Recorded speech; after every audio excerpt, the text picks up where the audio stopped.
All right, hello. Welcome everybody. I'm gonna get started right here, right now.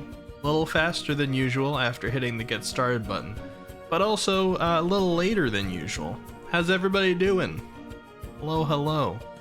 Haruru Kenchi first in here today, followed by Floofers the Fox. Welcome you two.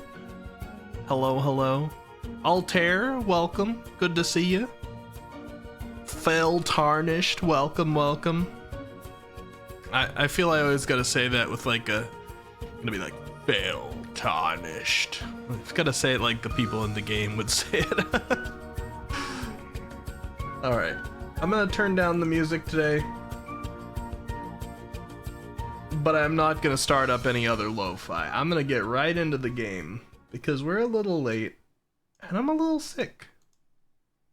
I hope you're all having a good, what is it today, Wednesday? Yeah, I hope you're all having a good Wednesday night, Thursday morning, depending on where you are. Maidenless Wiki, yes.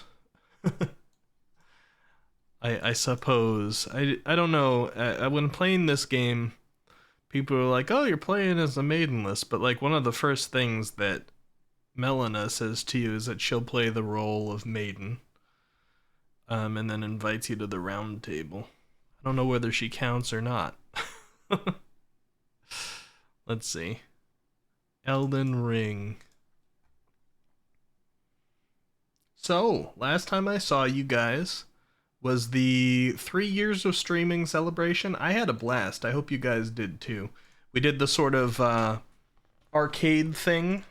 Gave away a bunch of subs, played some Sega Genesis games. And then at the end of the night, we did a little bit of a rage game with Jose, and both of us left that game with sore wrists, sore fingers. Hey, Rambo! Welcome. Maidenless Sicky Wiki. Yes, it was great. More marbles. I do like the marbles things. My wallet can't afford to always give out a sub for every win, but maybe we'll find some more fun things to do with them.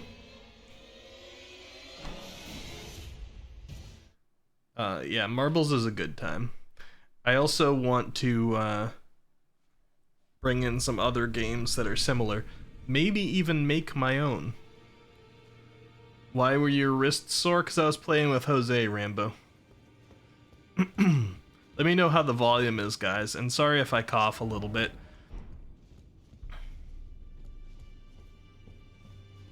Oh, you don't have to give anything away. Yeah, we can do it just for fun sometimes. It's fun to get in and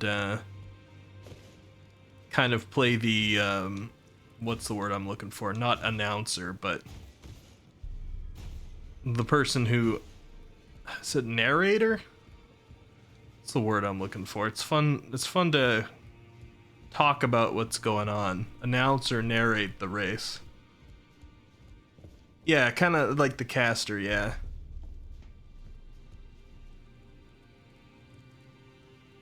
Kind of low on the TV, can't hear the game. Alright, let me turn it up a little. This place is kind of quiet anyway. Commentator, that's another one, yeah. To commentate on the game is fun. Oh yes, so I did a lot of random things last time that we were in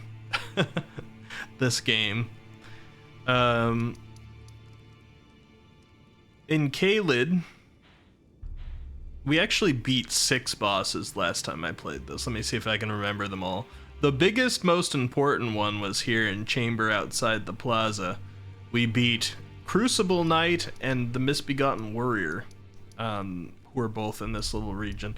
That was a tough fight. That took me a lot of tries. It didn't, I didn't play solidly in this time, of course. It was just 3 different streams with at least a day in between, but it took me about 3 days of our streaming to beat those 2. And again, we kept leaving and going other places, but all the same. So we beat that. We beat an Erdtree Burial Watchdog somewhere. This guy with 2 hammers somewhere. These 2 Rot Kindred things. A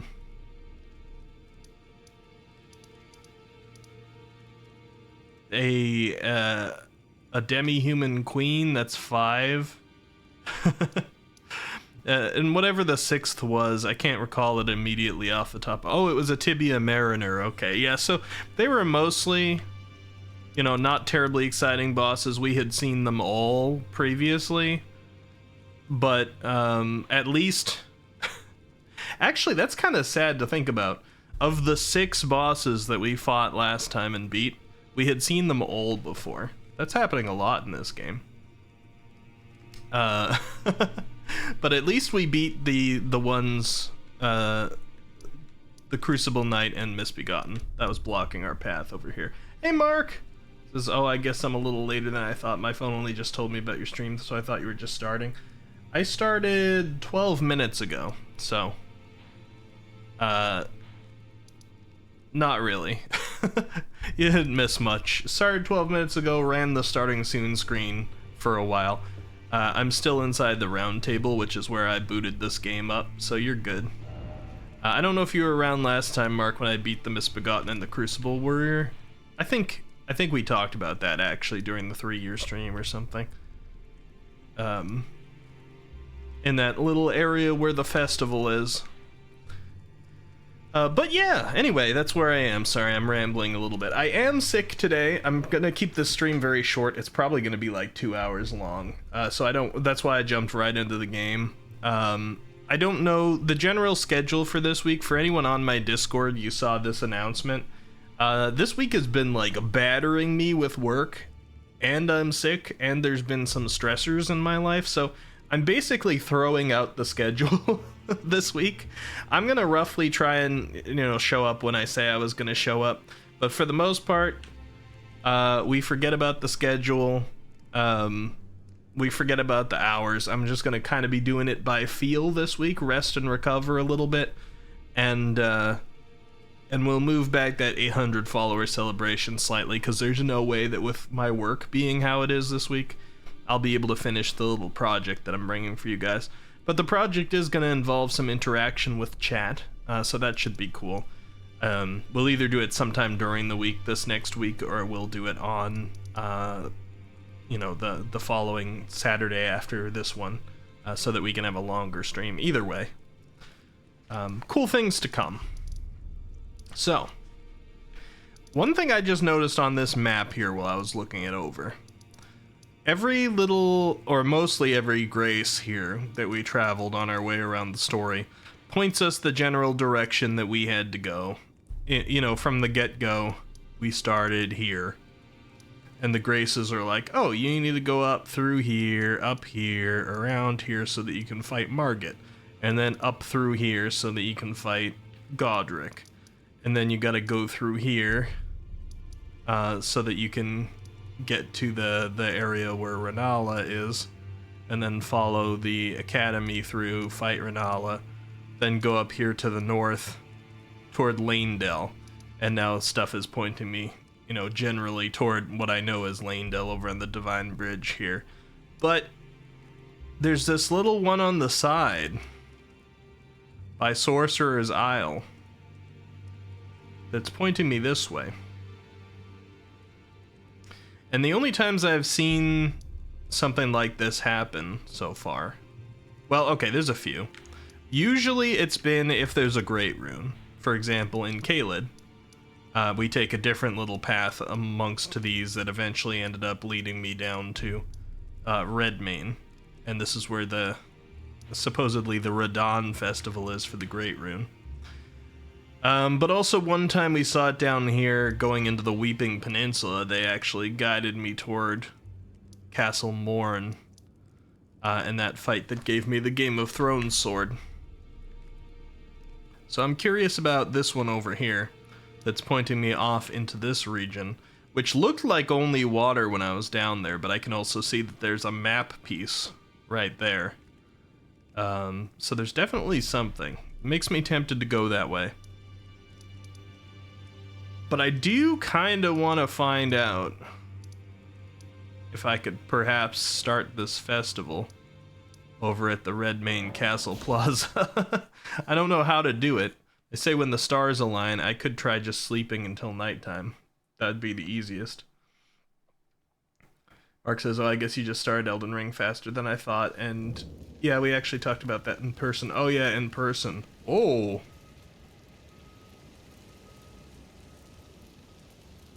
Hi? I don't think you were here last time.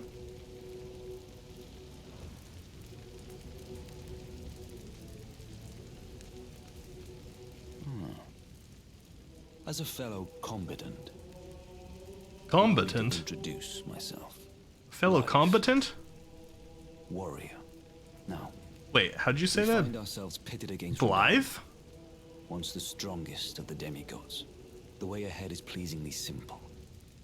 A path forged by sword and fang. Did he say like Blythe or Blide? It really sounded like he put a TH on the end of that, but it was two D's. So I could see Blythe? Blythe is what it sounded like he said, but he also said combatant instead of combatant. So, he just told me that Radon was considered the strongest of the demigods. I didn't know that showing up to this festival, to be honest. That sounds like it might be a little bit much for me. I missed the Blide dialogue from before now where you needed Snap. Well, nobody would nobody would tell me where Snap was from. I mean, there's really not obvious where some random emote around the world would come from. So I've just missed that now by coming back here.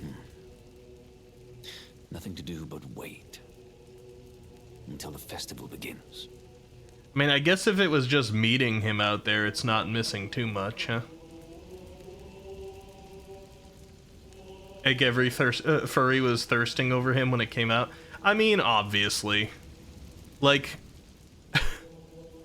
there's something about the furry fandom and specifically wolves.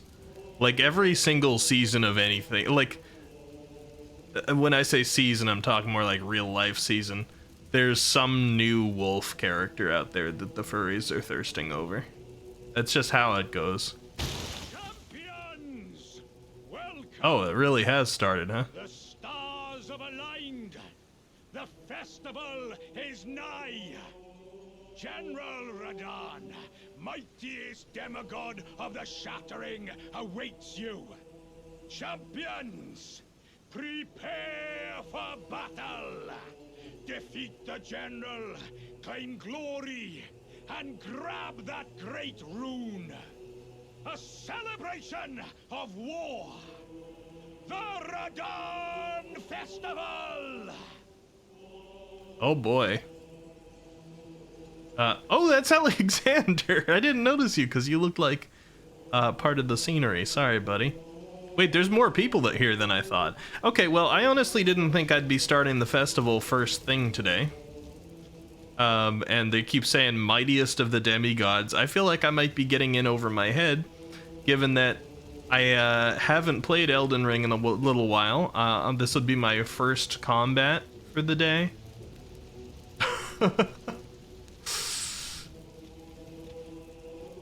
What level am I? 71. However, my stats have not been very directed. My stats have so far been, let's throw points into random things to try out different weapons I got. Because, because I'm definitely planning on using a larval tier to re-kajigger myself once I know what kind of build I want. Because I didn't want my previous Dark Souls experience to bias me. so I've just been kind of throwing the points around. So for example, we got 24 faith here, but I'm not a faith build. I have that for one of the weapons I tried out. We got 15 arcane in here. So it's really a very undirected level 71. So even 471, it's a little bit like not so good. No skill even at 40. It's not much, you just basically meet him and yeah, a bit of his background through his introductory quest. Ah, I see. Well, if I've missed it this time, maybe next time I start up Elden Ring, like a new game, I'll just like Google where to find Snap. I'm like avoiding Googling anything this time around because I'm trying to get the genuine experience more or less. But second time around, you know, all bets are off for that sort of thing. If you can tell me what dump truck, if you can tell me what dump truck is, you are a DS pro. Oh, you're doing dump truck. Oh, I see. I'm gonna be real with you, Fel. And I don't mean anything wrong with this because I am part of the Dark Souls fandom myself, having loved Dark Souls. But to be honest, I avoid a lot of the Dark Souls fandom. I learn a little bit more about the lore and things through like lore videos and stuff, but when it comes to what people call the different types of builds, I tend to be less informed. Just because I've not had the best experience. But dump truck sounds familiar. I don't, however, know what it's referring to. Mark says, yeah, that does seem ridiculously easy to miss, especially on your first playthrough. I mean, when I find out, I might be like, oh, that's easy. I don't know why or how I didn't do it, but dump truck's just a mixture of everything, doesn't spoil nothing. Gotcha. Smashy. I still hate these tables because they made this fight awful. Are you here to fight the strongest demigod too? You're kind of like, I'm not underestimating you or anything per se, but you kind of got this whole like weak position on right now. She's pulling the Miles Edgeworth is currently defeated and vulnerable in Phoenix Wright pose. You got like the arm grab that one does when they're specifically, you know, kind of showing off that they're not ready. Although you might just be a stereotype. Like a lot of times if you see somebody, a warrior in anime acting like that or something, especially like a female warrior in anime acting like that, being all like, oh, I'm really not sure. They're like super OP and just destroy everything in battle. So maybe that's the case. Hello. You bow first. Polite bow. Oh, is that all?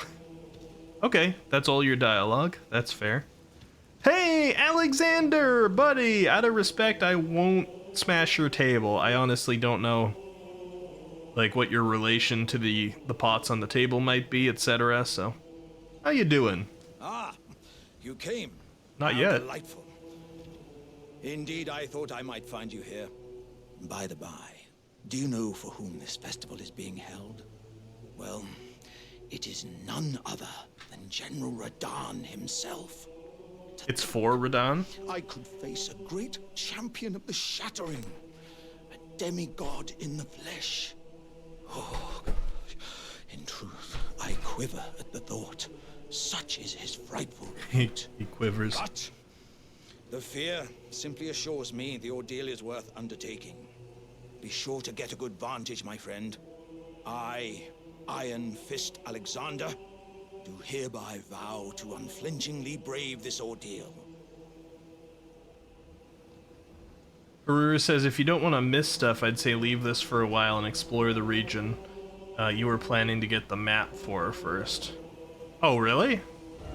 What region? You mean this over here that I pointed out today?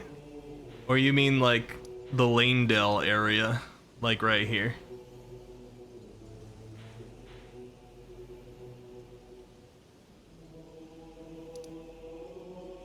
It feels a little weird to come in here and see all this festival stuff and then leave. Northwest Liurnia? Okay. Well, you know what? As much as it feels weird to come in here and then leave, I'd rather not miss stuff as much as possible, so... might be a good idea. Maybe I'll heed that advice, Haruru. Especially because, like, honestly, this sounds like it's a lot for my level, and everybody's like, the strongest demigod of the Shattering. We're all here to fight him. Mark says, Alexander, don't you think you're tempting fate a bit by fighting a champion of the Shattering? Yeah, perhaps. Be sure to get a good vantage, my friend. Okay. He's excited.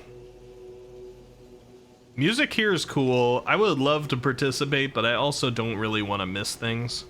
There's a lot of, like, champions. I assume these represent the other players, kind of, standing around. The white phantoms I'd typically see. Look at this guy's face. He must have some kind of mask on or something. That's interesting. This almost looks like Onion Knight. It's very similar, actually. It's like Onion Knight, but with a brimmed hat. This guy might be wearing a mask, too, actually. Yeah. Huh. Alright, well, I guess that's something to be excited for. But, will I know Haruru naturally when perhaps I'm at the point where I have, like, won't be missing anything anymore by going to do that? Northwest Liurnia. Okay, I'll check it out. At least I was talking about that on stream already. Oh wow, it's like the Calmlands over there. At least I was talking about that on stream already today, so it's not that off subject to try and go search over there. And how many runes do I need for a level? 30 thou. Yeah, and I don't know if I could get there by cracking runes yet, so I'll leave it alone. Alright, so this part of Liurnia of the Lakes... Tetsu's Rise. Oh yeah, this is one of the puzzles I had to do, and I just kind of never went further in this direction. Okay, fair enough.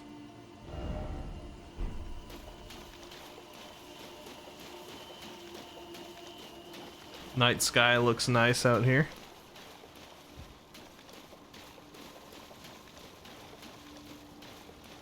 I'd kind of rather not go too close to these blimps, because I don't like fighting these weird mannequin things.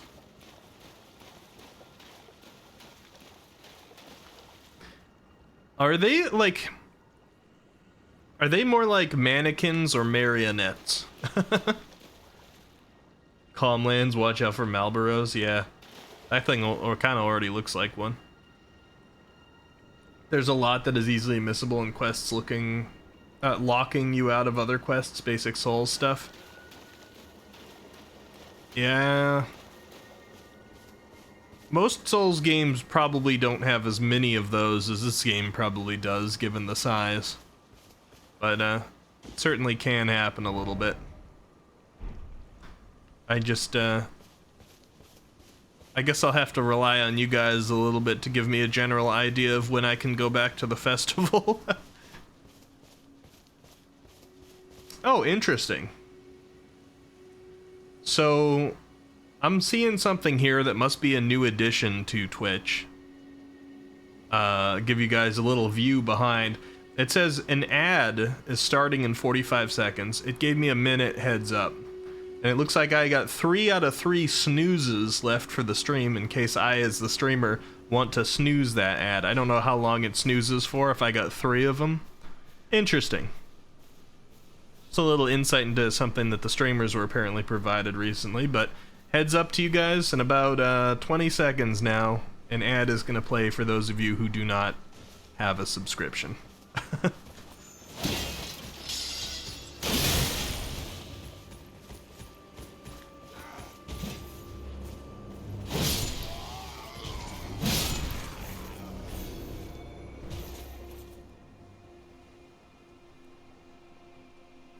That's cool. Yeah, it is interesting.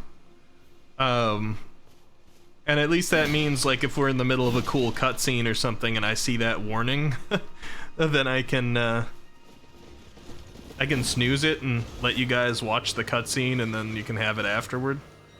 Or, like, if I'm in the middle... like, a lot of times people say hello, and then I'm, like, in the middle of a conversation with them, and they're like, oop, ad. Like, aw, man. So, that is a quality of life feature, which is nice, because Twitch doesn't add too many new changes that are actually good. For a long time, in fact, maybe even up to this, every single change that Twitch announced was something negative to the streamers. It was like... or users. It was like, hey, you can no longer post or pin channels to the side. Congratulations. Or hey, you can no longer host channels. They took away our ability to host, which I liked doing to support people in the past. That's gone. And they're like, hey, you're not going to have the ability to get the same kind of revenue share that we were offering partners before, even though it was already lower than a lot of other sites offered. We've taken that away from you now. Congratulations. I'm like, Twitch, stop making updates, please. My livelihood.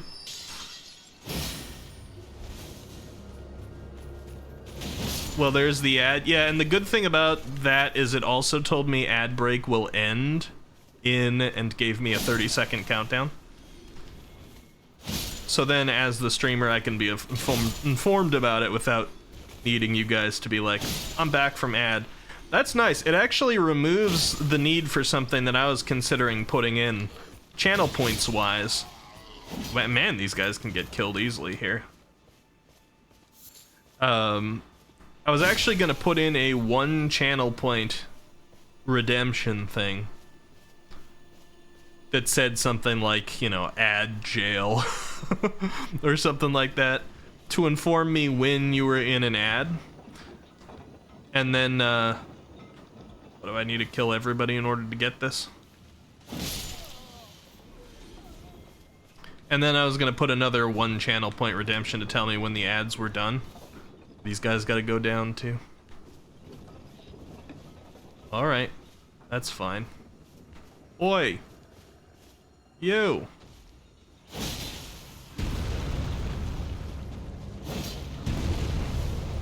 Alright, maybe I won't lock on to you.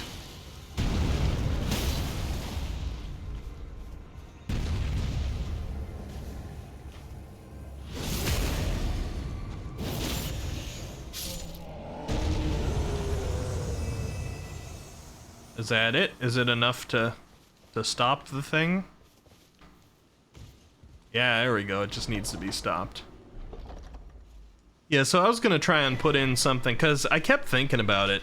You know, I want to turn ads off. Carrion Knight's sword.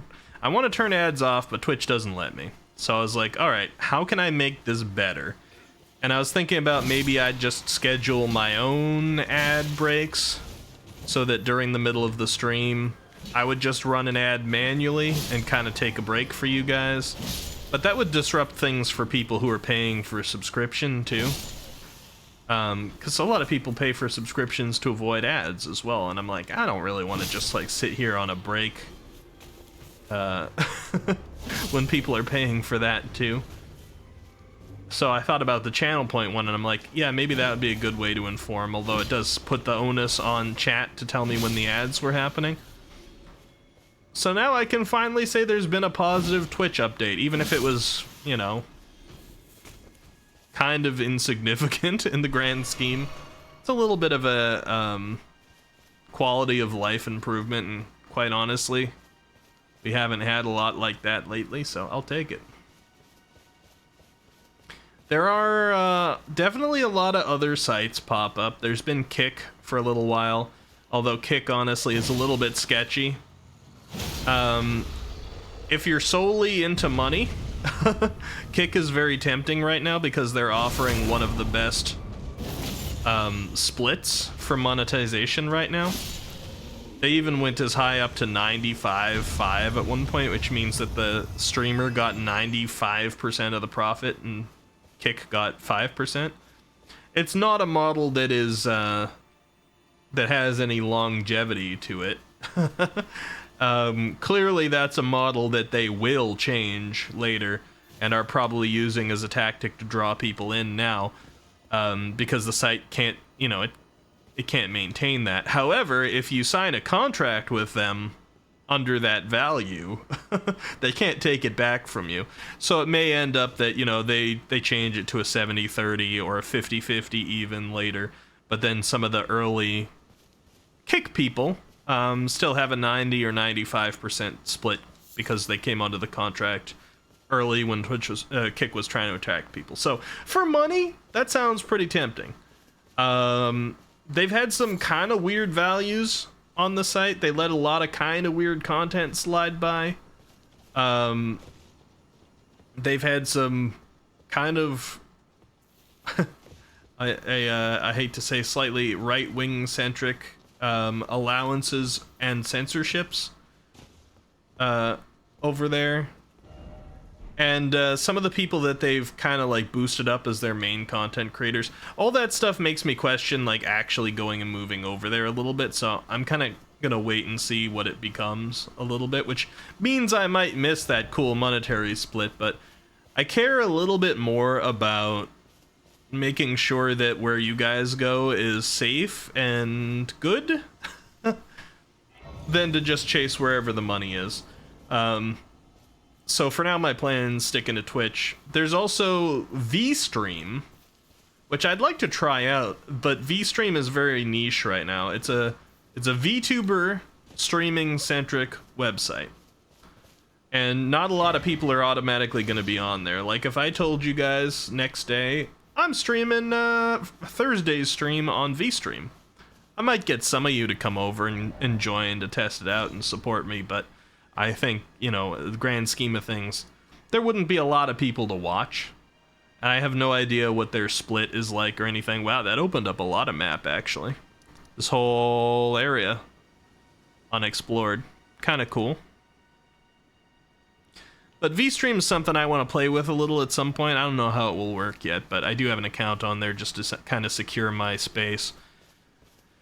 And there's been a few others, too. YouTube, quite frankly, is still the most notable other one, and I wouldn't mind exploring there a little bit since most people are on YouTube already. And I've also already got a space set up on YouTube, so if I started streaming on YouTube, it wouldn't mean an end to Twitch streaming. It would just be I'm doing something in the other place too. King's Realm Ruins, interesting. So that might just be additional content I do at some point, which quite frankly right now that's probably the best. Because I'm already on YouTube. For those of you who don't know, you can type !YouTube, I think. Or !socials to see all my links. If you want to check out stuff over there too. I don't have too much content over there yet, but I'm planning more. And I might end up streaming there a little at some point. The nice thing about being an affiliate versus a partner on Twitch is the fact that you're not restricted from streaming other places if you want to. There's just a little bit of an exclusivity clause in terms of posting Twitch content other places. No, Rambo, bad. Bad Rambo. Oh, great. Got an invisible sorcerer. Alright, where'd you go? Oh, there's a few of you. Okay, good.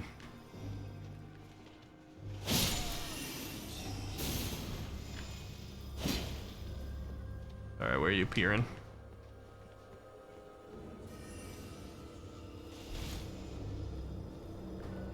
Going over here somewhere?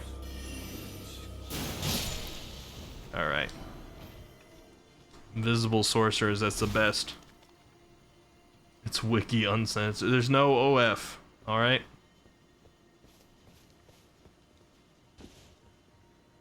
I mean, I am in the hard-working arc that I keep saying is experimental and I'm willing to try most things, but I don't know about that one yet.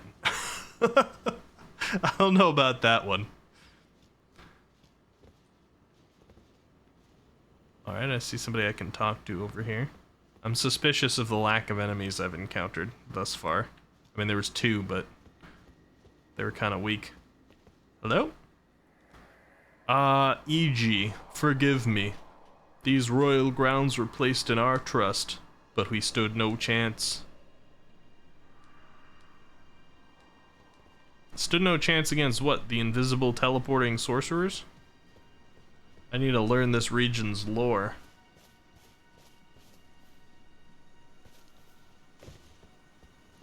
And I need to find out who E.g. is. That was a bad choice, sir. You going in here? That was also a bad choice. Rhymed crystal bud. So a new version of the crystal bud. Wolf! Come here!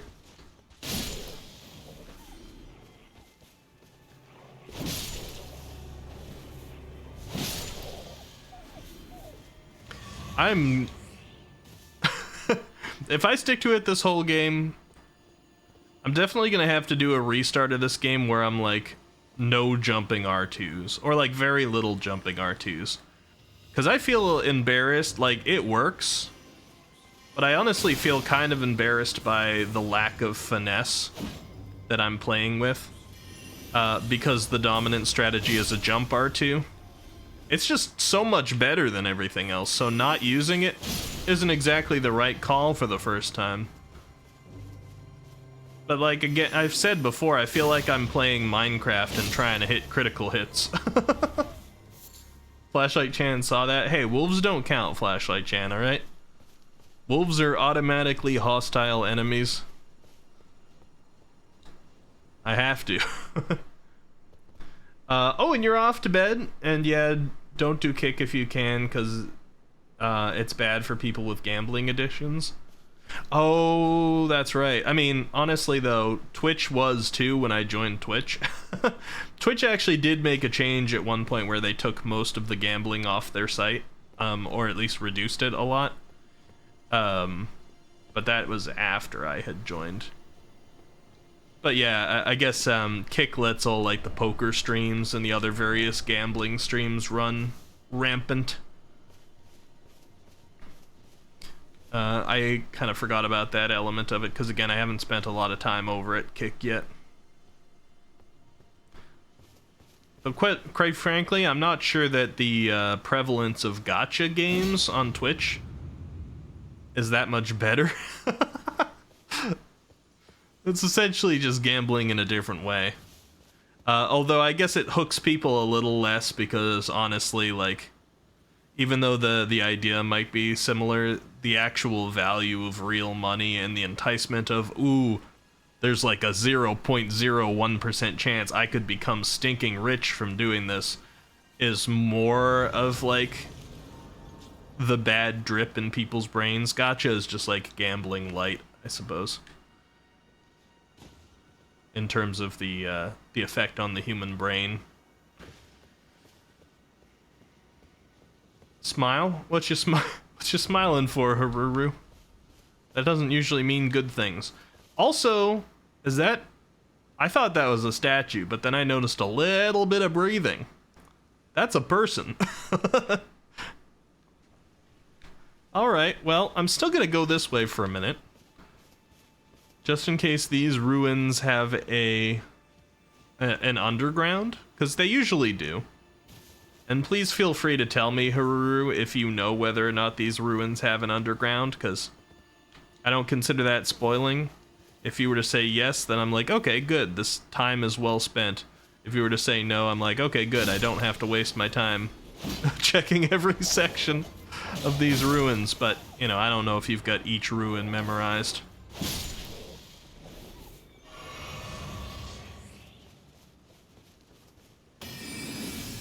Oh, good. That looks good. So there's invisible magical traps now. It's cool how it destroyed the environment, though.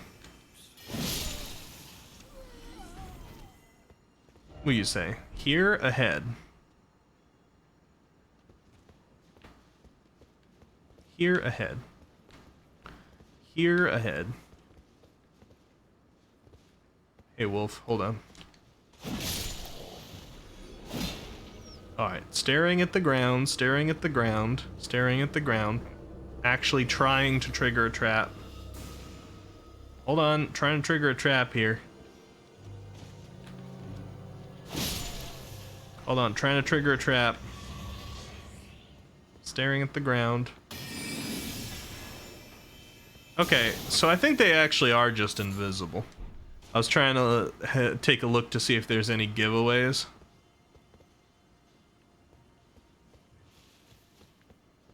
It's information gathering. Looks like they are just invisible traps.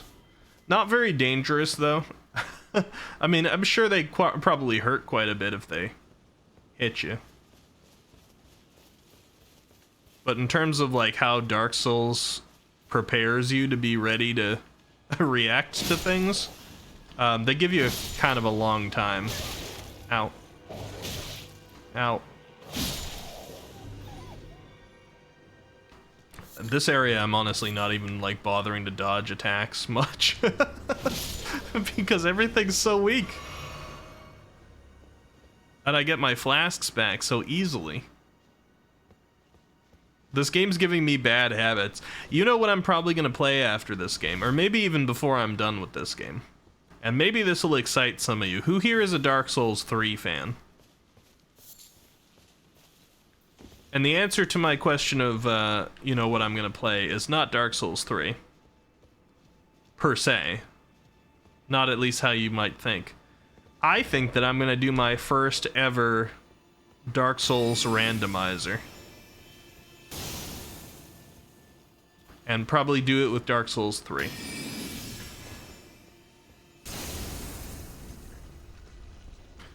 Haruru says gacha games is not gambling since you don't win anything out of it. It's more like buying DLC waifus. Well, I'd still call it gambling, to be honest. I'm sure it probably doesn't fit everybody's definition, but you are spending real money for a chance at winning something. Now, the thing you're winning is digital. It's got less real-world impact, but you're still winning something. Digital things do have value to people, and you're not straight up buying the thing because you don't know how much you're going to spend for it, because it's on RNG, so I wouldn't call it DLC. For me, it still qualifies as gambling, for sure. It's just kind of a gambling light. Technically, it's throwing money away. That's not true if you enjoy the things you're getting out of it. I'm honestly not even fully against gambling. I just think that people... well, actually, you know, I take that back a little bit. Because I'm not pro-gambling either. Honestly, I've never quite known where to stand on it because...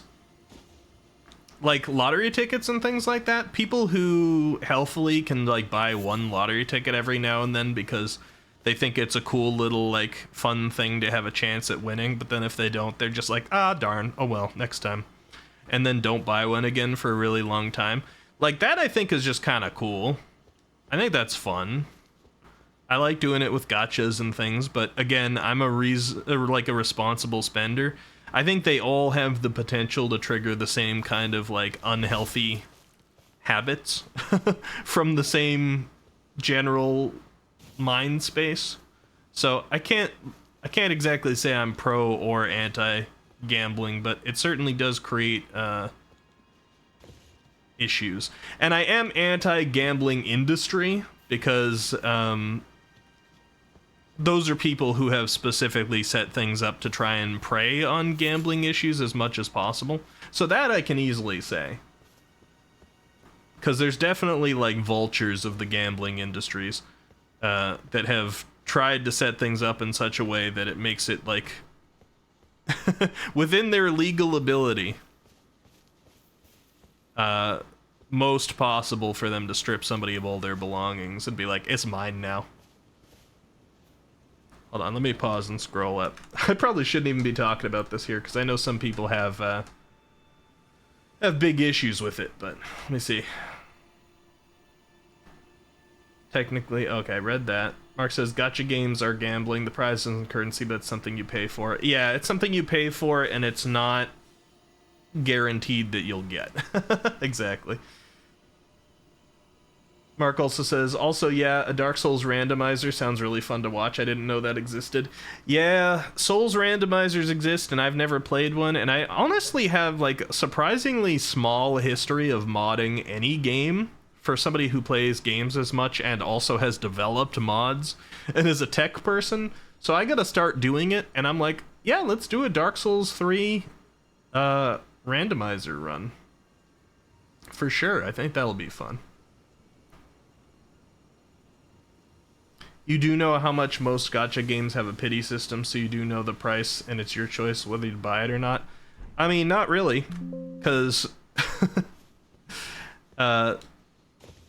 people are not expecting to pay the pity systems offer. That's almost just what I was talking about the gambling system. Like, most gambling out there has legal limits on it to certain degrees too. They just do everything they can within their legal ability to be like, yeah, we can do this and it's fine, it'll trick you. The pity system for those things is usually a lot more money than most people want to pay, but they're expecting that they're going to get it ahead of time because of gambling. I know people don't like to hear that gacha is gambling, but gacha is gambling. It's just gambling light. You have a problem with gacha games? Is your problem against the gacha games, or is your problem spending on the gacha games, Camo? Because as much as I'm giving gacha games a hard time right now, I like gacha games. I'm just also aware of the issue. Yeah, well, I was going to say my problem's spending also, but I actually don't. I'm not easily sucked into the gambling thing, so, like, if I spend on a gacha game, it's pretty, like, I'll go in with a budget, and I either get it or I don't, I suppose. I like gacha games. They're fun. Because I am one of those people, and this is not what I think the industry should not be based on this, because I'm one of those people that luckily doesn't suffer from gambling. So I'm like, ooh, oh god, what the heck? Hold up, hold that thought. Hold it real quick. I wonder if this is why Haru was smiling earlier. Did I maybe encounter why you were smiling earlier, Haruru? I was just trying to scout out the area around this giant here. Alright. All I was gonna say is, I actually like buying lottery tickets once in a while, because I'm never actually sucked into gambling addiction. I'd love to go to Las Vegas someday with a budget, but also I realize a lot of people are not as fortunate as that with me, and a lot of people go in really bad monetary situations and, like, gamble their house and things like that out of desperation or out of sunk cost fallacy. And I've known a lot of people with really heavy buyer's remorse from gacha games because they weren't expecting to spend as much as they did to get their thing, but then, like, the closer they get to the pity, they're more like, it's gotta give any time now. It's the exact same logic with, like, slot machines. They're like, the slot is hot. It hasn't paid out in a long time, so it's gotta pay out now. Now, gacha is more of a guaranteed payout eventually, which again makes it more of a, you know, a gambling light. There's no way you're gonna become rich off of a gacha game because the items are digital and don't have much real life value. Sometimes, in rare cases, they have some real life value, but not usually. And there is a pity, so it doesn't tend to hit people as hard, but you certainly have people with a lot of buyer's remorse from them. That being said, I have also said that probably in my game development career, I will make a gacha game. So I have to be fair from all angles that I have spoken about this before. You know, whether or not I approve of something or how much I enjoy or hate a particular thing, I try not to let that influence super much how I discuss the thing, because I can definitely point out problems with stuff that I do as well, or at least I want to be able to point out problems with stuff that I do. I try to keep the logic and my own opinions of it a little bit separate if I can. I'm not perfect. Obviously, that's not going to happen most of the time, and I have my own biases, but I try to at least have a little bit of that element in here when I discuss it. What am I, like, I'm trying to remember. There was some item here. There was some weapon. First off, I just got one that I should check out. What was that one? Carrion Knight's Sword. It requires a little bit more int than I have. There was some weapon here I wanted to try out, I think. And I thought I needed more dex for it, maybe? So I'm trying to remember that before I put my point into the level. But I'm not seeing it. It wasn't the meteoric ore blade. Maybe I actually did hit like the requirements for what I wanted to use before. And now it's a little bit more up in the air. Like, honestly, I'm kind of like cool with getting a larval tier sometime soon. So I could actually just kind of commit to a type of build. Let me ask you guys out there, the Hururu Kenchis, the Matreuses, perhaps the Azrael dudes, I don't remember. Azrael dude, hello, that are pretty familiar with this game. Are larval tiers like easy enough to come by that if I encounter, like if I get a larval tier, I can just be like, okay, I'll go commit to a strength build right now, and then I can worry about changing it later. Like, is it not that hard to find them? Camo says, lately I've started having thoughts like, the only way I'll have a comfortable life is if I win the lottery. That would make everything a lot worse if I started buying tickets. Yeah, that can be a slippery slope, for sure. It's DS2 rules. I don't really remember that, though, too much. But I'll find plenty of larval tiers? Okay. It's been a long time since I actually played DS2. Azrael dude, I went to the festival. The festival had started up, which apparently made me miss some, like, Blide dialogue that I needed Snap for. But I was informed after I went to this, area, Hururu was like, you know, you should probably explore Liurnia of the Lakes a little bit before you go through with this. So I didn't do anything here. I talked to the NPCs and then I left. So we're now exploring Liurnia of the Lakes northwest. I just got a map somewhere in this vicinity. So that's where I am. DS2 rules equals you'll get plenty, but they're limited. Gotcha. I expected they were probably limited. I think that's DS3 rules as well, more or less, with the pale tongues. Although I think you do get more in 2. All right. I guess if this is the case. Oh, Matriyachi just subscribed. Matriyachi! Thank you for subscribing at tier 1. I appreciate it a lot. I wanted to tell you a reason that I was thinking about your name the other day, but I have to keep it secret for now. Maybe I'll just keep putting into vigor. It feels so weird.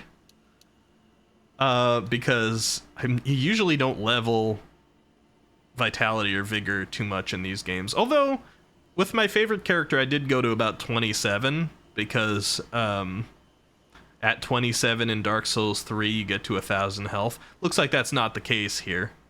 Unless a rune arc improves your health as well. Froggy, hello! Something that I told you 3 streams before, but you didn't want to check? What, the snap thing?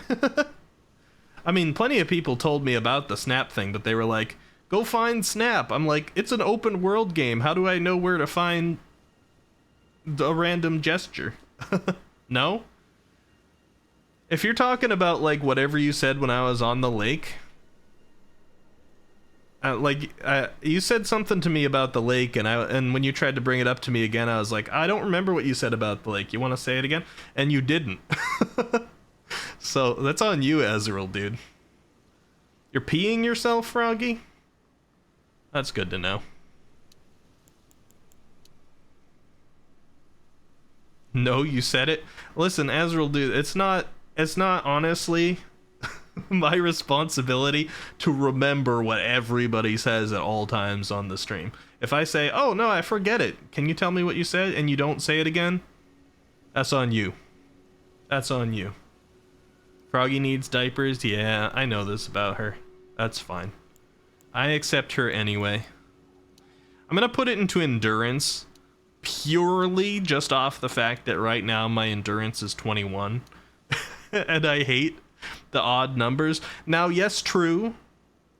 Vigor is on 25, which is an odd number, and dexterity is on 15, which is an odd number. But at least those are an odd number that has a 5 in it. Like, who wants 21 endurance? I can at least deal with, you know, the 5s. Arcane also. But 21, I can't abide by it. Also, it gives me a little bit more equipment load, so I'll go with it.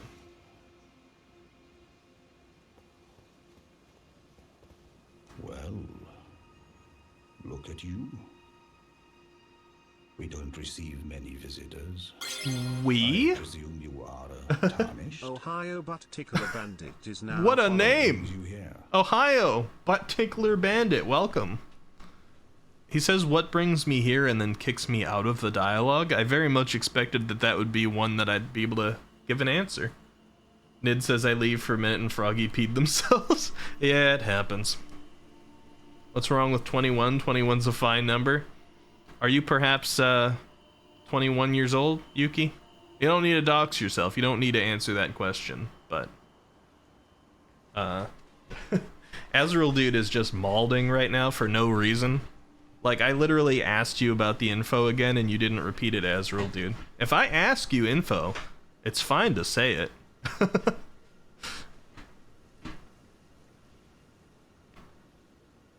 If you then say no, it's like that time has long since passed. For me too, Cammy, don't worry about it. Oh, you're EG. This once served the Carian royals. An old codger who refuses to retire his rusty hammer. I like that they used old codger. Still quietly plying my trade on this spot. Perhaps you'd like a display? These bones are old, but still able. Okay, so we got a giant blacksmith. I appreciate the fact that, in a way, we've got, like, the hulking but closer to human-sized, like, bearded old blacksmith who kinda has a little bit of gruff in his voice back at the round table. And now we found a giant blacksmith with a big helmet that covers his whole face like this. You know, it's not exactly the same, but, very Dark Souls. Please take care. I assume, like, lately I used to think these were things I was saying, but then it seems like it's just the theme of what the person tells me, so let's see. Watch out there. When I'm absorbed in my smithing, I lose sight of all else. If you come too close, I'm apt to cause you harm. Really? I am, after all, terribly large compared to you, Tarnished. Oh, you just mean with, like, your How hammer. it is not to break anything while I work. Well, then watch out for those old bones. Brave Tarnished. A word of warning, if you please. This territory once belonged to the Carian royal family. Their manor lies not far beyond this point. When the Raya Lucaria Academy turned on the Carians, the Knights of the Cuckoo descended on this tract. After leveling it, Knights of the Cuckoo. they carried on to the manor. The Carians were taken off guard, but their strength had not waned, and they repelled the Knights' onslaught by conjuring an enchanted snare that remains potent to this day. That is why I say, Tarnished, don't go near the manor, unless you wish to lie with the corpses of the heedless Knights of the Cuckoo. Of the Cuckoo. Okay, so I thought, lore-wise, I thought that the Carian royal family was oh god, what was her name? I thought it was the Moon Queen's people. And I thought that her knights were the ones that fought Radagon. But were the Carian Knights actually Radagon's people, and the only reason they were at the academy was because of the holy matrimony? But then they Renala's the queen of the Carrion Knights. Okay, so I was right. I thought that was the case. But now they're like when the Carrions turned on the Academy. Or like... I'm a little confused about what he just said, because apparently, like, Carrion Manor is up here somewhere, and the Academy was sending the Cuckoo Knights, and they're against each other now? I mean, Cuckoo's been constantly, like, continue the lore to find out more. Okay. I'm just talking it through, like I have with all the lore, because I start to kind of, like, piece it together in my head a little bit.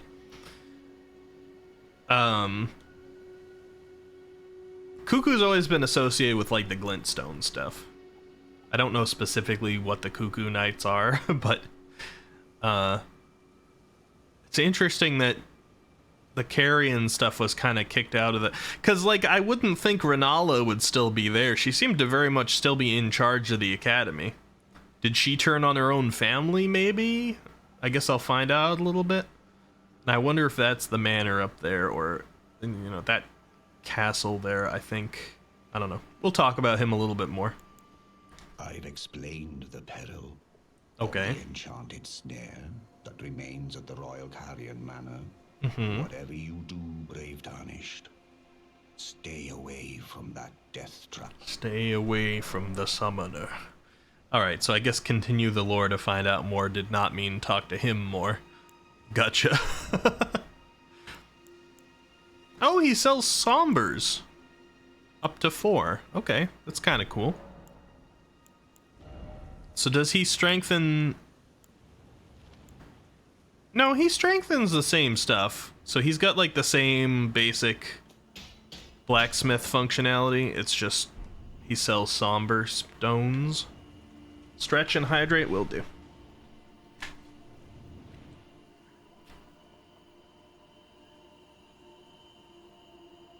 I am sorry to say, to some extent, for you bullies out there, that I'm not going to have many slurpy sippy drinks to give you a an ASMR slurp hydrate in the future here, because I've been unwell for a little while.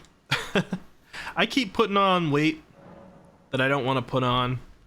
I feel like I've got like 3 infections right now. I've been definitely getting sick this week. My immune system is compromised. Mental health has been on and off. And I've been exhausted. So I'm making some changes, as I do. I'm not a slouch of a person. I take action if there's something wrong.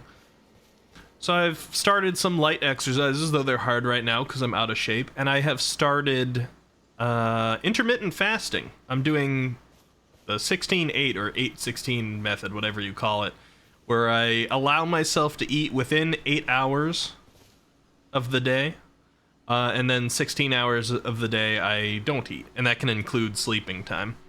So my 8 hours right now goes from noon to 8 p.m., and I usually start my streams at 8 p.m. EST. So the things that usually slurped for me was if I had like a soda or an Arizona green tea or something in a can. I'm not going to have those on stream anymore. The only thing I really have is my water bottle, and it's like a sippy bottle. It's like a Nalgene kind of thing. So I can hydrate. I can give you a little at the end, but it's not going to be very slurpy. I'm sorry. Sorry to tell you that. It's for my health. Alright, so I want to go more north, of course, but it does seem like I will be riddled with arrows. I wonder if my horse can outrun it. Let's see. I've got very few souls here right now to worry about. Oh, it's not constant. Okay.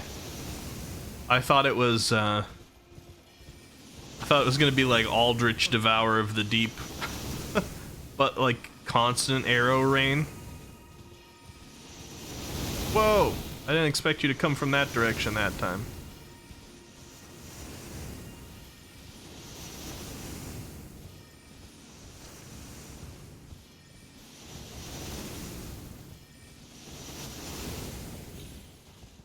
Alright.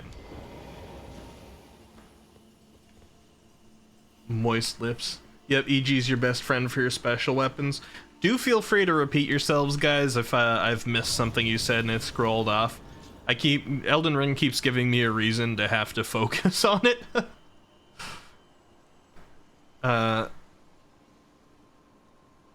It sounds like action would be good, yeah. You wouldn't dare take away my slurp ASMR? I'm sorry, Rambo, I'm sorry. Maybe I can start bringing in like an open cup of water if you guys really want it. Just water slurp. Camo says, I've been trying to start exercising myself, but it's tough to maintain. I fall off and on. Yeah, a lot of people start on something that's pretty difficult. What the heck is that? Like a tarantula walking around in there. A lot of people start with something that's difficult to maintain. Does this still happen? Yeah, it does. Alright, I gotta watch out walking out there then. Sometimes that's okay to do, to give yourself a little motivation at first, but I try to choose things that seem pretty reasonable to maintain, and I feel like 16-8 intermittent fasting is easy enough for me. It's like I can still eat how I normally would, roughly, during those 8 hours, but the 16 hours of not eating, I can just not think about food. Because if you think about food too often, even if it's to like count calories or whatnot, you actually just end up food stressing yourself more often, and it makes it harder to maintain or more likely to slip out of it. I'm just gonna forget about food for, all those hours. I don't need to count calories because I'm not eating any. So I'm gonna try it out. Hopefully it'll take some off. I don't imagine, 16-8 is gonna cause me to lose much weight on its own, but it should, it supposedly is good for your liver, good for your pancreas, or rather it increases your insulin sensitivity. I don't know if that's specifically good for your pancreas. It helps your stomach shrink a little bit more because you're not excessively feeding it at all times. It prevents the late night snacking and random like desire to eat ice cream and things like that at night. And it regulates your metabolism a little bit more because it forces you to be more consistent about when you're eating food and how much. So it's a good start. And even if you can just take like a little bit off at first or stick to just something at first, then it tends to help that motivation to keep going. And every single pound less that you weigh, exercising is easier because you yourself are a weight. You've successfully started a good meal prep with healthy, balanced meals so far. That's awesome. And you've been doing yoga and Ring Fit Adventure. I'm very tempted to get Ring Fit now that I have a Switch, but I gotta set up my Switch first. Or you go on a walk or trail when you do exercise. You can't do anything too extreme. Honestly, you're currently better than I am. Carry a manner. Because getting the cardio to happen, I don't have too many good opportunities for that right now with the way my life is. That's part of the reason I'm like, I should get Ring Fit. That is a strange malformed hand. Because Ring Fit will give me kind of like a way to more mentally like cause myself to do cardio when I don't have like any good walking trails nearby and quite frankly don't have the time for going to find them. Is that a very large hand? Hi. Oh boy. You can just float like that? What makes you just able to like reach back and float, huh? Don't twiddle your fingers at me, sir. Stab it in the wrist. Zelda hand. Yeah, what were they called again? Something keepers or something? Something masters, actually? They can't be dungeon masters, right? I can't imagine that's what they're called. Again, I've never really played the Zelda games, but I know of them. Alright, so I got a bunch of hand creatures that can just come out of the ground. Alright, so this area has a little bit less of that ability to look around the corners and be prepared. I'm gonna go see if Big Hand... Wallmaster? Okay. I'm gonna go see if Big Hand was, like, guarding an item over here. Looks like he was, actually. Hopefully it was just him.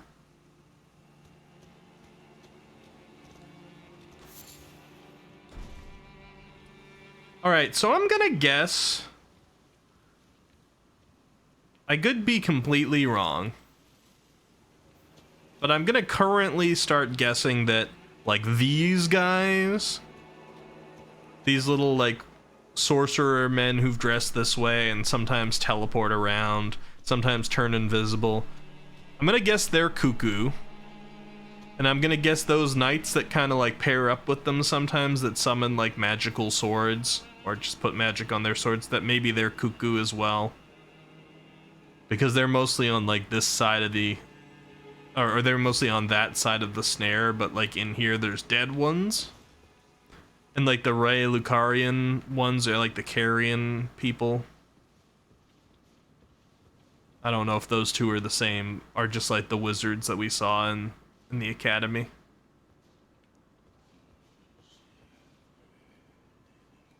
That guy.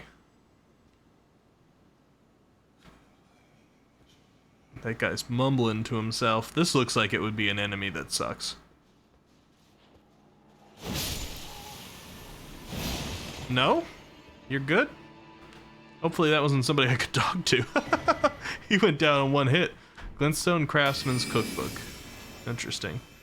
You didn't quite put your snare in the right place. Honestly, these cuckoo guys, I'm like, they don't seem very good.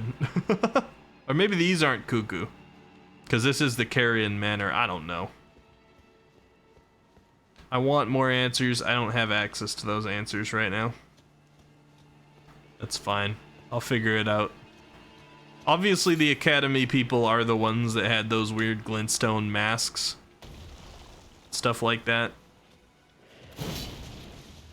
That much is true. I'm assuming maybe the Karia royal family turned on what's her name? Queen of the Moon. Renala. For some reason, I always think that her name starts with an L, so I can't think of it. Well, that guy was a little BS.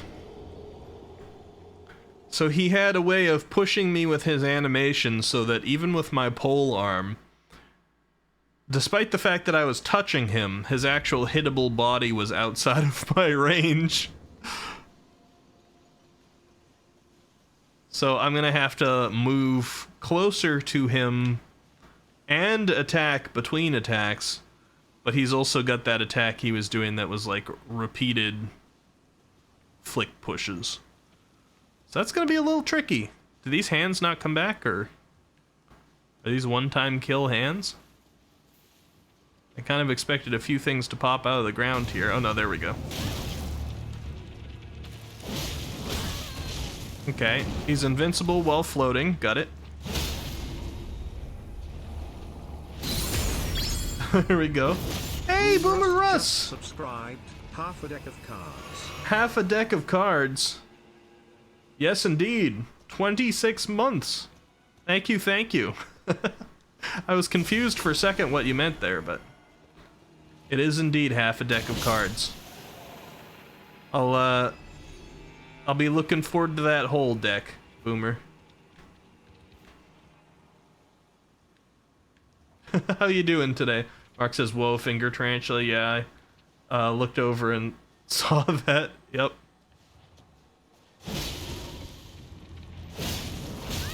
Oh no, he was floating, so he didn't get the stagger thing.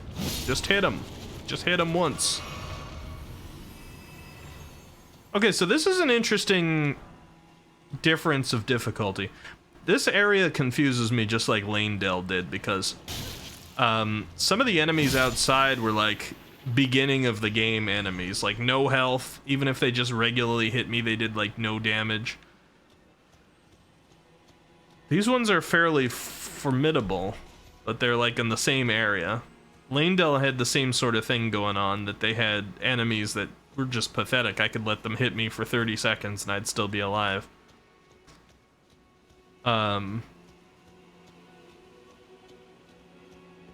But now, but then there were a few things that would just like kill me almost instantly in that area, so it's hard to figure out exactly where the lines are in difficulty in some of these places. I mean, I guess, like, a lot of these things don't hurt too much, but the big hands are certainly formidable. Matreya says, whenever you lose a game of poker, end the night saying you want to play one more card game, 52 pickup, and start running out the door. Yeah. Never agree to or even ask about what 52 pickup is. It's a trap. Try fire. Well, listen, not everybody can just try fire, alright? It's all well and good. I suppose maybe some people can if they just, like, apply it to their weapons. That is a lot of hands. That's a lot of hands right there. Can I sneaky sneaky?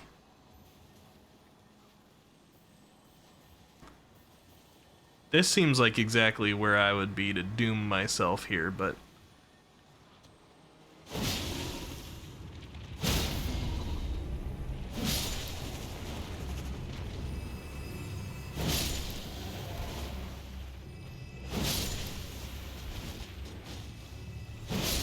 Alright, never mind. I did it. I have a whetstone? I do. But so far, I actually kind of don't understand why I need a whetstone. Try right, precious item ahead. But try right from what angle? This guy. Kind of don't want to just chase him. Typically, that's been a bad idea in Souls games. Unless you mean, like, in there. I'll check that out, too.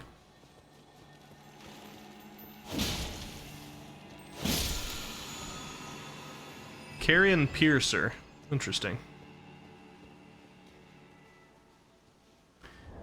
Like, whetstones do what? They allow me to upgrade my weapon if I am not with a blacksmith, but I've got 2 blacksmith friends now. So what are the point of whetstones?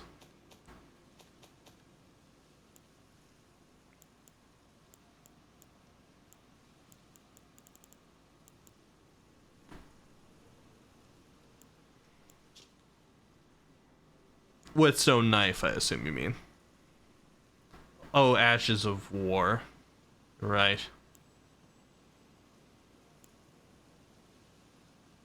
When applying an affinity using physical or magic type Ashes of War, an additional affinity of magic or frost can be chosen. Interesting. When applying affinity using Ashes of War, an additional affinity of heavy or keen or quality. Okay. Fire or flame. Fire or flame are different, huh? Interesting. Oh, you got the other 2 whetstone blades. They'll make things much easier. So for, like, applying fire to my weapon, you mean when somebody's like, try fire? Is that why you asked? Yuki says, I'd like to have a blacksmith friend IRL. I want a sword. I've had swords before, but they've never been, like... It's not really that cool. It depends on what you want out of a sword, I suppose. I've had, like, a sword collection. But if you had to, like, try to strike 2 of the swords against each other, you're like, oh, I'm gonna have a sword fight with this collection. They'd probably break. And, like, one time, because I was younger and stupid, and hadn't had them for long, I was holding up a katana, a sheathed katana. I was holding up a sheathed katana by the handle, and the sheath started falling, so like a smart person, I reached down really quickly, instinctively, to grab the sheath, and it fell faster than my hand moved, so what do you think my hand grabbed? The blade. But luckily, these swords were not super duper sharp. So the cut was not that bad. In general, these were swords that were much more to look at than to fight with. So this is where it gets... run. If you have a heavy / quality / balance Ash of War on a weapon, you can choose any element. Oh, fun. Any element you have from the whetstone blades. Okay, so you could have, like, the sword spinning Ash of War and put fire on it and have like a flaming spin sword. You fool, just let the blade fall. Yeah, but I just finished, like, I was 13 or something. Maybe I wasn't that, well, no, I might have been 13. Part of the reason I wasn't getting, like, properly sharp swords either. Ice Crest Shield. It's one of those you do and then you find out situations. The Ice Crest originates from a Carian princess. Though the effect is slight, it boosts magic damage, negation, and resistance to frost. Alright. I mean, that's fine, I guess. It's like the frost version of the one I have that's holy. Flame element, it won't actually be on fire. Gotcha. But when it says fire or flame... I assumed it was making the distinction because one of them was, you know, like how I say bleed or blood.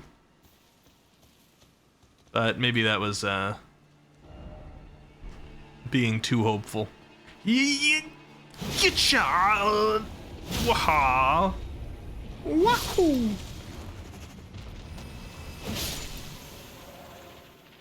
Here we come, as Mario says.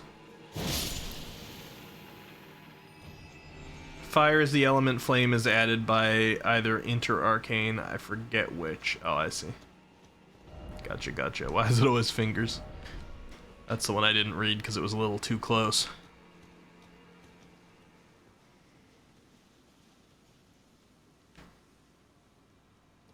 Alright, let's peek through here. It's like faith versus lightning. As much as what you're saying seems like I should really understand it,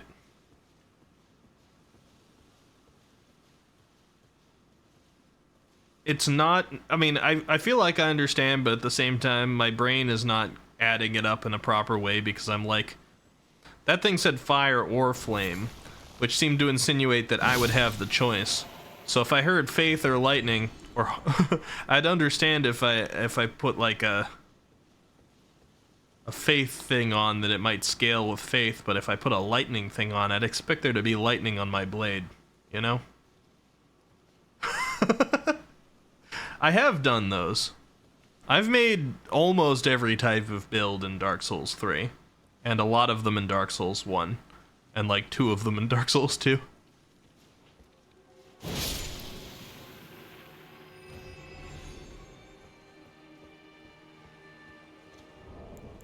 It's more the wording of these items,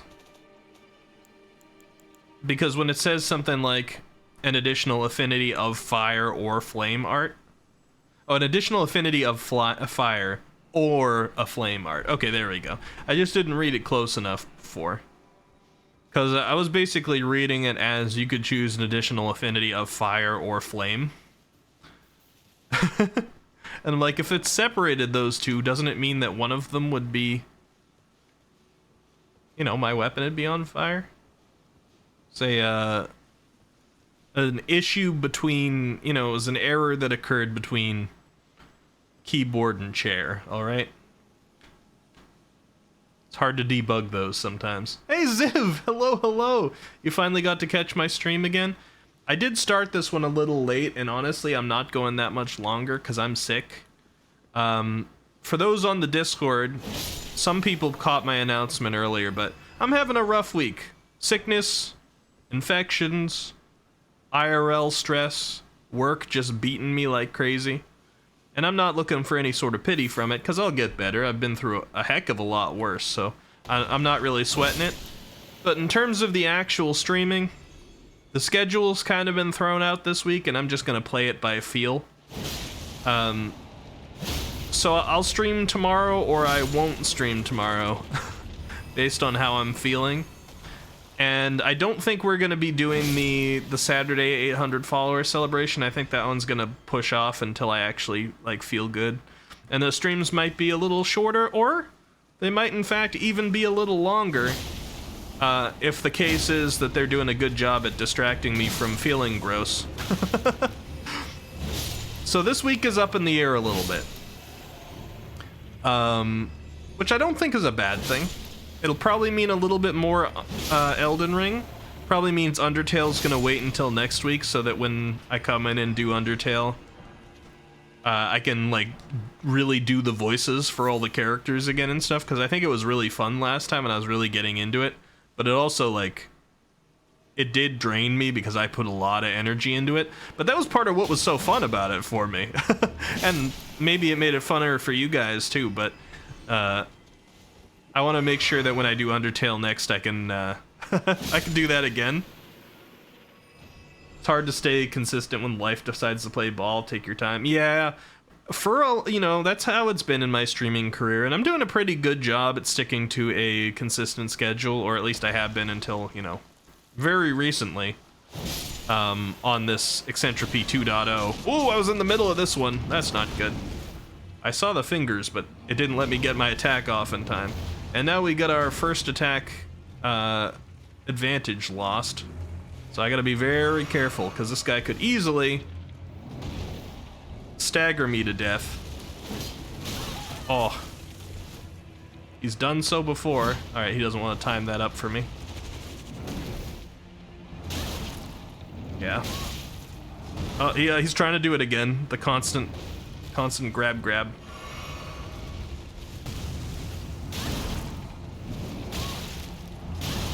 Oh, he's so cheap. He's so cheap with it. All right, come here. Oh, that's how it's gonna work, huh?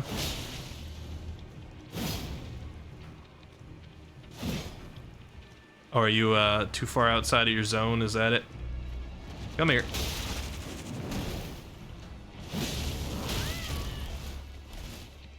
Jeez, this would suck if my if my level was a little lower. Kinda sucks already.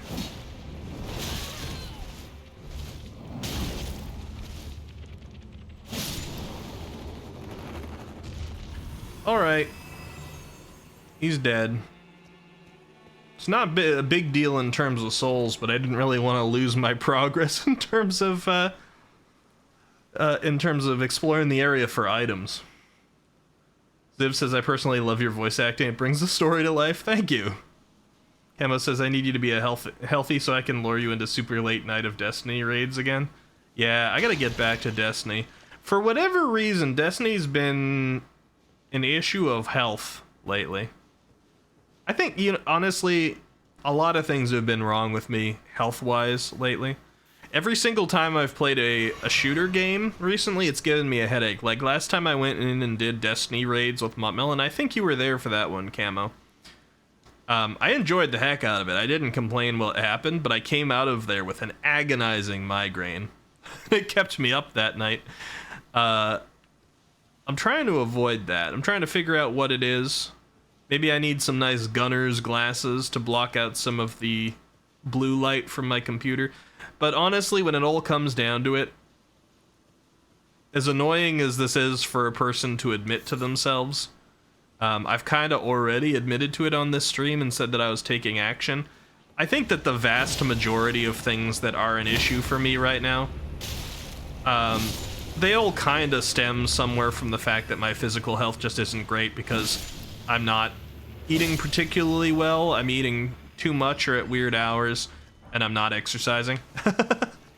That, like, what you put in your body and like exercising your body, it kind of affects everything. So I can blame blue light from my screen or you know, this or that sickness that I have at a particular time, but it's really just the physical state. So I'm currently doing intermittent fasting. I've upped my exercising a little bit, and I'll just get myself better, so we'll have no excuses. The current season of Destiny is a bit stale, but Lightfall as a whole has been really fun. And I have yet to play any Lightfall. I'm working my way through Witch Queen with Muttmelon. And then I'm going to play it. And I'm looking forward to trying it out. You return with nachos. Welcome. Just as I'm talking about putting better stuff into my body. You return with nachos. Not that there's anything wrong with it. I still plan on devouring myself some nachos. It's just funny timing. Ziv says it all snowballs, to be fair, and you're putting in all that effort to change. Now it's just a matter of time. Yeah. I'm at fault for letting it go a little bit too long without doing anything about it. Because I lost 50 pounds back in 2019. And I was doing my exercising, I was doing traveling. I was the healthiest I had been in a very long time back in 2019. And that carried over to 2020 a little bit, but then, you know, the pandemic and staying inside started to add up. And I think I let a little bit too much excuses happen. I let the pandemic excuse go for a little too long, because I didn't have any reason or excuses to go out. I didn't have any good way of doing exercises, no gym available or anything like that. I just moved into a new house, so I didn't have any exercising equipment in there or anything. So I got like a little too, what's the word, complacent with a sedentary way of being. Man, these fingers are annoying. I'm just gonna be real. All these fingers sticking up out of the ground everywhere. It's a little too many of them. But I got a little too complacent with that for a few years. And so I lost 50 pounds in 2019, but during the course of, you know, the past 3 years, I've put on about 40 of those 50. So I weighed in at about 242 the other day. And 242, I've had, like, when I go into the doctor and nurses weigh me or something like that, I've had them double take, and they're like, you don't weigh that much, and they want to re-weigh me again to confirm, because I don't wear 242 like a normal person. I'm lucky enough that I'm 6'3", roughly, so I can weigh a lot more and look like I don't weigh that much, but it still impacts my health. So I want to bring it back down. I want to take those, you know, I want to take at least 30 pounds off. Up to 50, but I do not want to take 50 pounds off if it also means that I'm putting on muscle, because muscle weighs more. And honestly, like, what's been the best weight for me around muscle when I have muscle on is between 200 and 220, depending on how much muscle I have, is usually the right place for me to be. If I'm just losing fat and not putting on any muscle, I can be around 200. If I'm any lower than that, I actually start looking scrawny. So that gives more of an idea of how weight sits on me. But 50 pounds is real sizable. Oh yeah, because I was 250 pounds. So that was 20% of my weight I lost in 2019. And I did it with exercising too, so I actually put on muscle then and was down to about 200 pounds, so fairly fit. Honestly, fitter than I was during the entirety of my 20s. And it's a shame that that's gone currently, but I do know that I have it in me. I've done it before. So I'm gonna get back to it starting now. I just posted, actually, I think this morning or last night, about the fact that I weighed in at 242. I posted it on my Discord. I posted it on PO's because she has a health and fitness on there as well. And I'm going to be keeping track of it. Two of them. I can't fight two. Listen, I think I only aggroed one, which is good. Can I time this up? Nope. Look at him wiggling his fingers. Don't you point those dirty green sausages at me! Ow. He mad. He mad. Okay, stop it. Listen. That's my last flask he just made me use. It. What's that? Okay, luckily we had something between us for that, but I don't want to see that again, alright? You can't just be breaking out a magic spell after I fought like 10 of you. Ziv says a lot of us have suffered from the change that the pandemic brought. Well, it's good to be accountable. It's important to accept the cause as well. Yeah, agreed. I'm not going to beat myself up over it. But I do realize that now I need to do something about it. And I think that that's, you know, the stem, essentially, of a lot of my digestional issues I've been having lately, and my compromised immune system, and various other things that have been going on that have made me kind of, like, exhausted a lot of the time. A lot of those are pretty tied to The physical health, you know, what you put in you, what you weigh, how much exercise you get. So I'll do my best. Yuki says, I've been thinking about how I can exercise without putting on much arm muscle. I want to avoid appearing masculine as much as I can. I just don't like it. That's fair.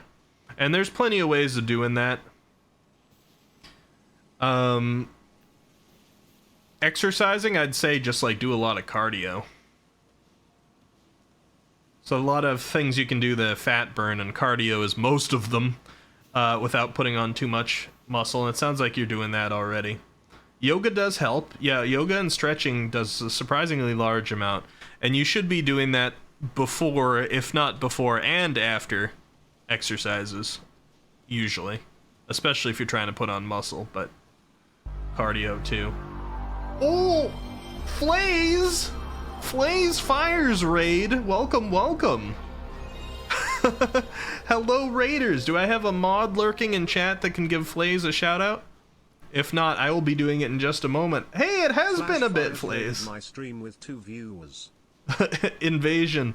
Yes, Haruru says so. Welcome, raiders. No spoilers, says Haruru. We are playing my first ever playthrough of Elden Ring. Now, this isn't the first day. I think I'm 60 hours in. 67. Welcome, welcome. Doesn't look like there's a mod in chat, so I'm going to step back here. Hopefully I'm free. Flays, have you ever played Elden Ring before? Hello, Rambusky, by the way. Hello, hello. Let me give Flays a shout out, and we'll get a nice little clip here, too. How you doing tonight? You were playing Zelda. I really want to play Tears of the Kingdom, but I gotta play the other one first. Oh. A lucky pull? Is this a recent one? Cone? Is it a light cone? Do we get Kafka here? Is this is there gonna be a Kafka pull? Oh, another one. Okay, so this looks like it's more of a What? more of a disappointing pull. What do you mean 3 light cones in a row? Isn't that illegal? We got that illegal? debated by the disappointment. That's 3 clip. light cones in a row. You know where I'm at? I'm in the hand place. Yeah. We got the disappointment clip. It makes me feel like I need to play more Flays clips now so that I can get one where you're pogging out over like 3 golds in a single pull. I haven't started Honkai yet. I was strongly considering not, because I'm like, I don't need another gacha in my life. But every time I like look at the combat system of that and see some of the characters come out, I'm not gonna lie, Kafka has tempted me an awful lot. Or Kafka, I don't know what the emphasis is put on, to like start up. I am in the hand place, yeah, and the hands have been driving me nuts. I got no flasks left. I mean, I think I've cleared out this whole courtyard almost. But each of these big guys, if I don't get the drop on them, there's a good chance they'll mess me up.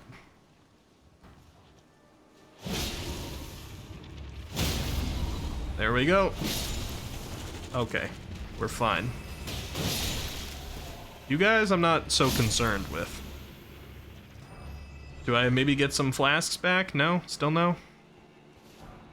Alright. Watch out for them fingernails. But how you doing, Flays? I'm glad to see you. It's fair to avoid another gacha game, but it's fun if you want to give it a go. I probably will end up doing it. Flays says Star Rail's got a lot of potential in my opinion, excited to see where it goes. Camo says I like Star Rail a lot. It actually has some pretty cool story too, surprising. I love the first world and the fight at the end. I've always thought Honkai Impact looked like amazing in terms of the animation. I'm hoping Star Rail kind of embodies some of that, because as much as I liked Genshin playing through it, I've taken a break from Genshin for a while. As much as I liked it, I feel like they did not live up to the animation potentials that Honkai Impact had. And honestly, every time they brought in a really cool animation to Genshin, it was one that they took from Honkai. Alright, I gotta look around for these fingers here, so I'm gonna be a little distracted as I talk, but Honkai Impact gives me kind of a new sense of like, oh, maybe I should start on this one and check it out. Although, if I'm gonna be completely honest, There is a certain this is gonna sound alright, I'm just gonna like lean into it, alright? There's a certain well-formed man with just a touch of gray in his hair that's really tempting me to get back into Genshin once the Fontaine stuff comes out. Alright? Atreus says Ricky versus Hands. You're shoving yourself. I don't know if I want to read that out loud, actually. I accept the fact that Automod caught that one, Matreus. I don't think I'm going to read that out loud. I'm just going to say you're shoving yourself and then stop there. Alright? You're not a JRPG person, really, Quentin? Oh, Fontaine is out. Yeah, it shows you that I've taken a break from Genshin for a little bit, but... Yeah, there's a certain guy that makes me want to get back into it. Is now following. Mac 12 Gamer! Hello, welcome. Thank you for the follow. And Flays, of course. Do make sure that you do your after-stream care. If you need to take off... get hydrated, do evening stuff depending on your time zone, go for it. You're gonna lurk a bit? Yeah, thank you very much. I appreciate the raid once more. And I'll let you know if I get into Honkai.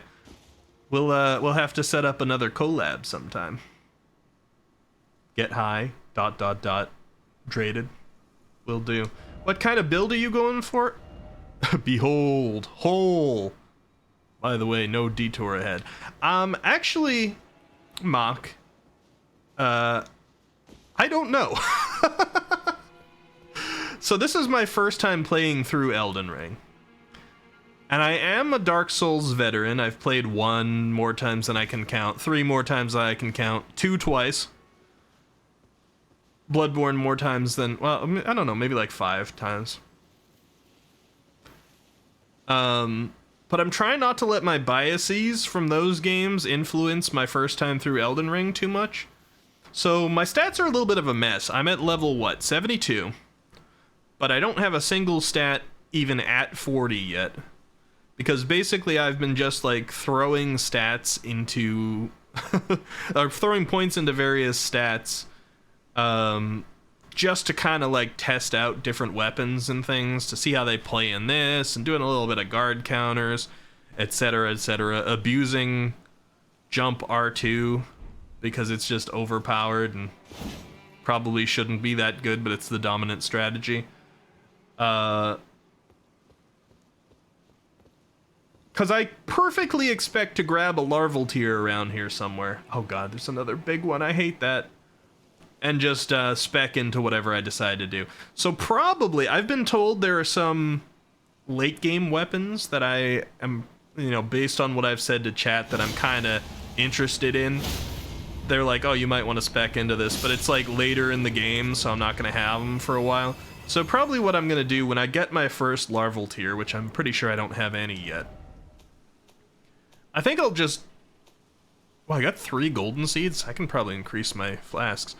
I'm probably just gonna spec into a strength or quality build, just because it matches roughly how I've been playing so far, until I see some of those later weapons, and then maybe I'll switch to,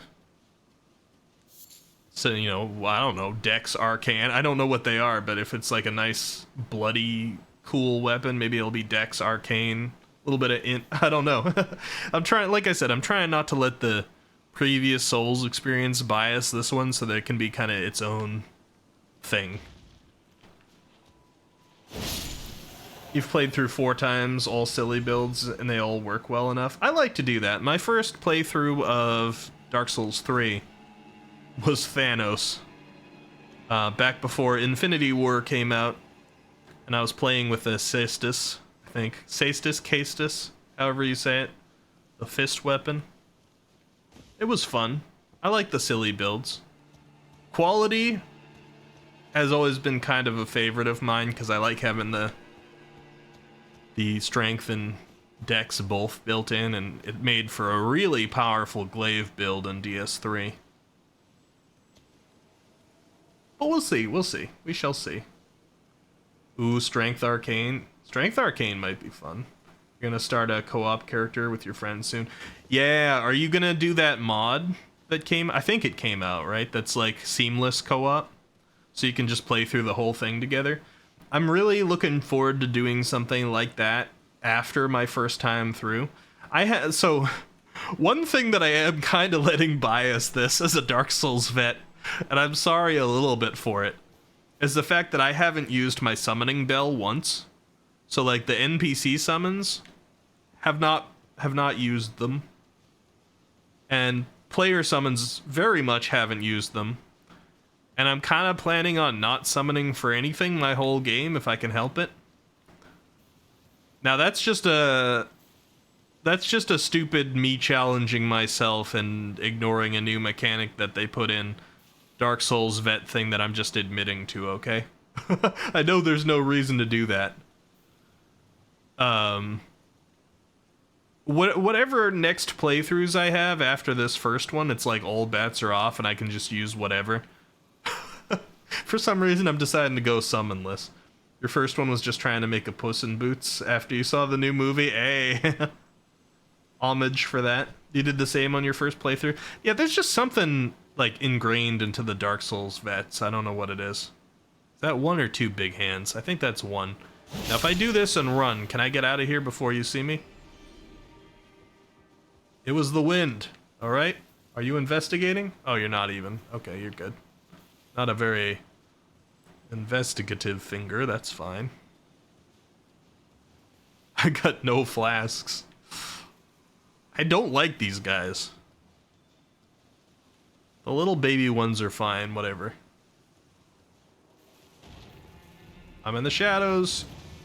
You don't know I'm here. Settle down. Please, you don't know I'm here. Please? Please? Please, you don't know I'm here?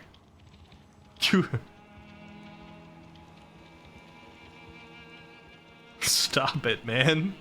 This could be such a bad corner to be in.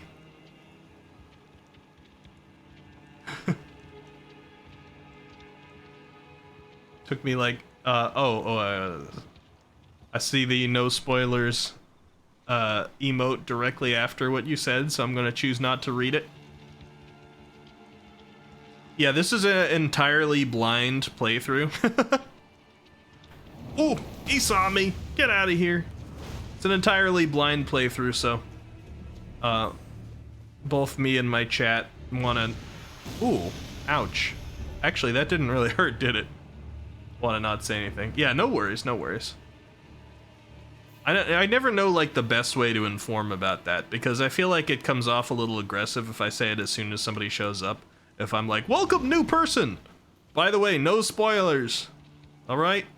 Don't say anything about the game. Comes off aggressive, I feel. Can you settle down, sir? I don't think I'm even in combat with you. Alright? Yeah, that's friggin' right. You go back. Oh, that's not good. Alright, we're in combat now. I understand. Stop it. Stop it. I'm gonna try and cheese you somehow. I just haven't decided how yet. Okay, you can fit through there. How about one of these? Did you use your middle finger to do that? Is that a middle finger ring you've got on? Oh, he flew. He flies now. And you're gone. Somber, nice. Non-spoiler version, it took you around 8 hours to beat a tough boss with the Puss in Boots build, but it was fun. I know that feeling. Now, probably the boss that I've fought so far that took me the longest was down here. By the way, I don't know about this festival yet. I haven't started the Festival of Radahn. I mean, I started it by being here, but I kind of left that area because my chat was like, you should explore Northwest Liurnia so you don't miss stuff. But the fight right before it, Crucible Knight and Misbegotten, is probably the one that gave me the hardest time so far. Just because the arena, you could get stuck on so many things, and I had not had a lot of experience fighting Crucible Knights so far.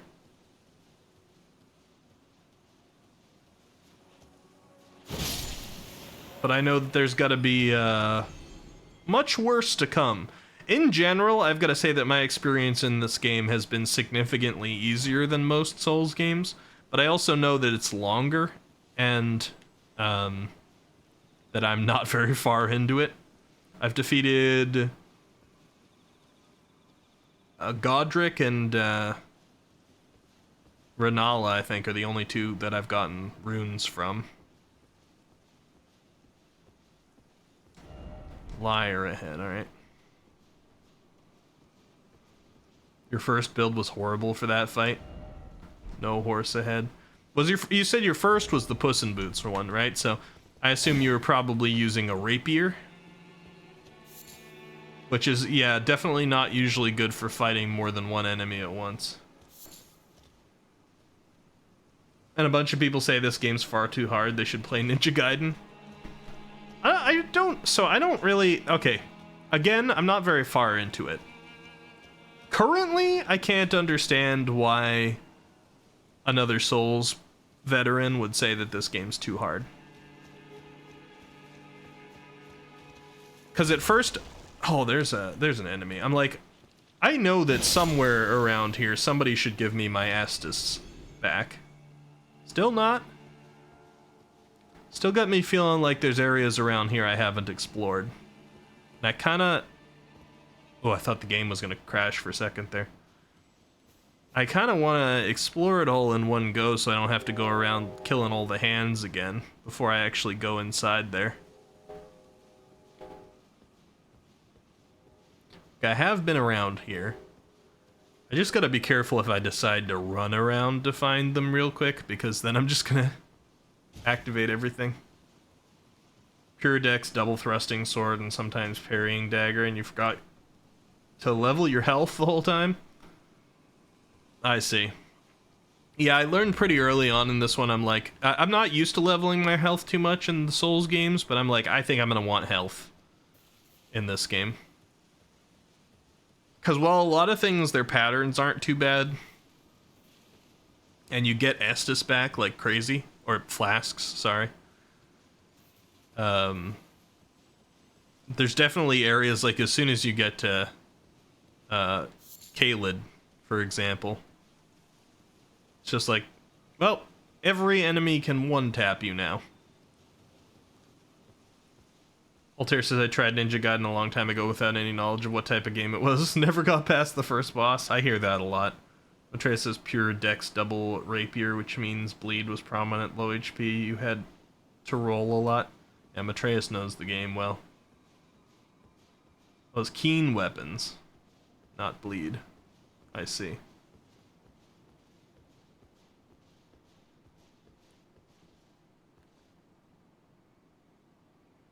Ooh, this looks risky. This looks risky. From a Souls player, this looks risky to go into with half health and no flasks left. I mean, we'll go in like this, but it's like, ooh, there's an item over here. You want to be tempted? Are you guys, like, feral? Like, what's your thing? You gonna jump on me and munch me? What's your thing, man? I don't trust anything. Think I trust you guys even for a second? No. I do not.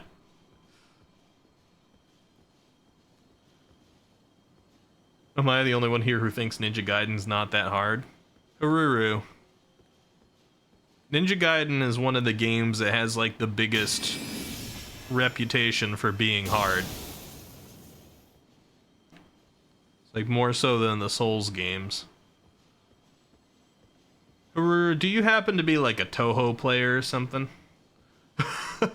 Camo says, I'm not crazy about overly difficult games. About as far as I'll go as Halo and Legendary. Halo and Legendary is nothing to sniff at. Or Remnant 2 on the second hardest. Mark says, it's funny all this Puss in Boots talk is happening considering a game just came out today. One that I've had my eye on called On Guard. And the reviews constantly mention the Puss in Boots vibes it gives them. Interesting. I hadn't heard about On Guard.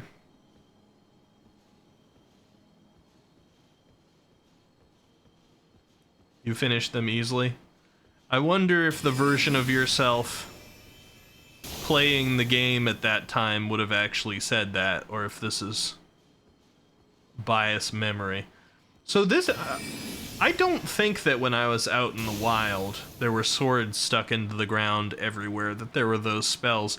I was staring down looking for them, but maybe they blended into the concrete a lot more. This just looks like such a trap over here. I'm like, what is gonna jump on me? They can't come out of the ground, like, something gonna smash through the wall or what? Let's see, could this be a ladder?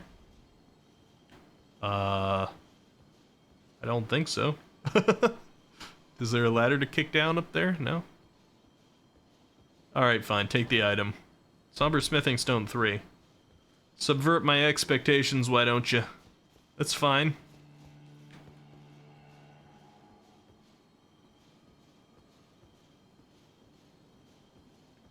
I mean, maybe you're just, like, naturally talented for that kind of game, perhaps.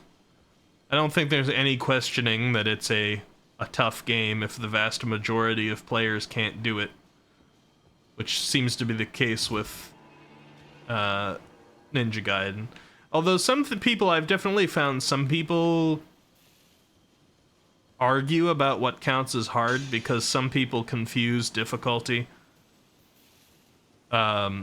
with intellectual requirement or like the amount to learn. Because technically, you know, if you just try to think about something like Elden Ring intellectually, or Dark Souls, you know, whatever hardest version of Dark Souls you want to come up with, there's not really anything too intellectual. The controls are fairly straightforward. The general rule of thumb is that you examine what's going on and you learn the enemy patterns, and essentially it's just beating the heck out of the enemy once you've memorized them. So, given a comfortably large amount of time, you can be really bad at the game and turn into really good at the game just from putting yourself against the same enemy, bashing yourself against the same wall 100 million times in a row. Compare that to a game like Factorio or something where you have to learn a ton. Just like there's a huge overhead for the amount to really learn and understand to be good at the thing. Then if that's your perspective of what difficult is, then none of the Souls games or Ninja Gaiden or anything like that's going to be hard. But when it takes you, like, you know, when you got people going into the triple digits of attempts on the Orphan of Kos in Bloodborne, it's like there might not be too much of an intellectual element to that, but it is tough. Haru trains on DMCA's Hell every morning. Altair says, I never played a Souls game before, but the Ninja Gaiden... before playing Ninja Gaiden, so I had no clue about the idea of Souls-like games. I was not in the current mindset for that type of game, and honestly blame myself for not beating the first boss. Maybe we'll go back and try it again. It feels weird to me. I don't know, out of respect, I don't think I can call Ninja Gaiden a Souls-like game, because it preceded them. But I get what you're saying, for sure. And I think it's honestly probably still harder than the Dark Souls games. ...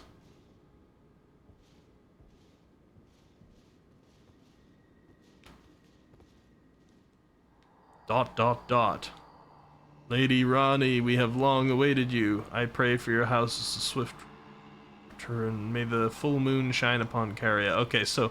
Ronnie.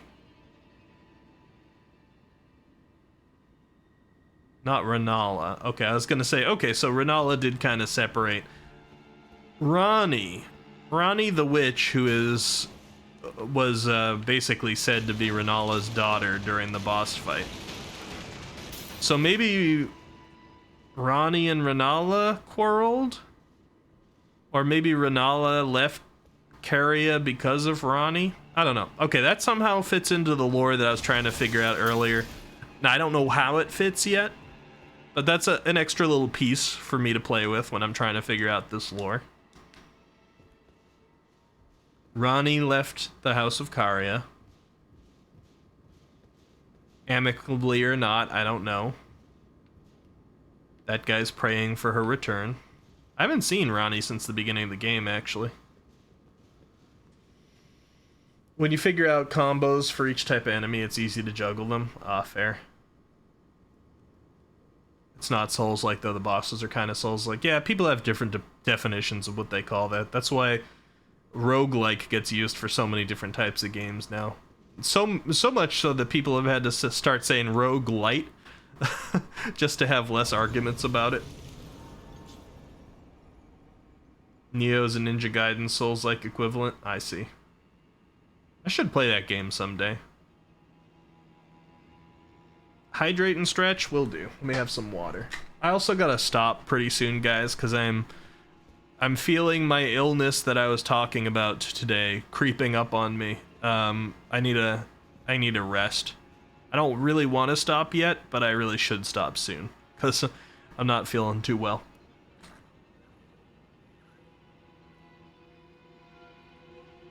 Very much welcome to the new followers. I hope you've been having fun here today.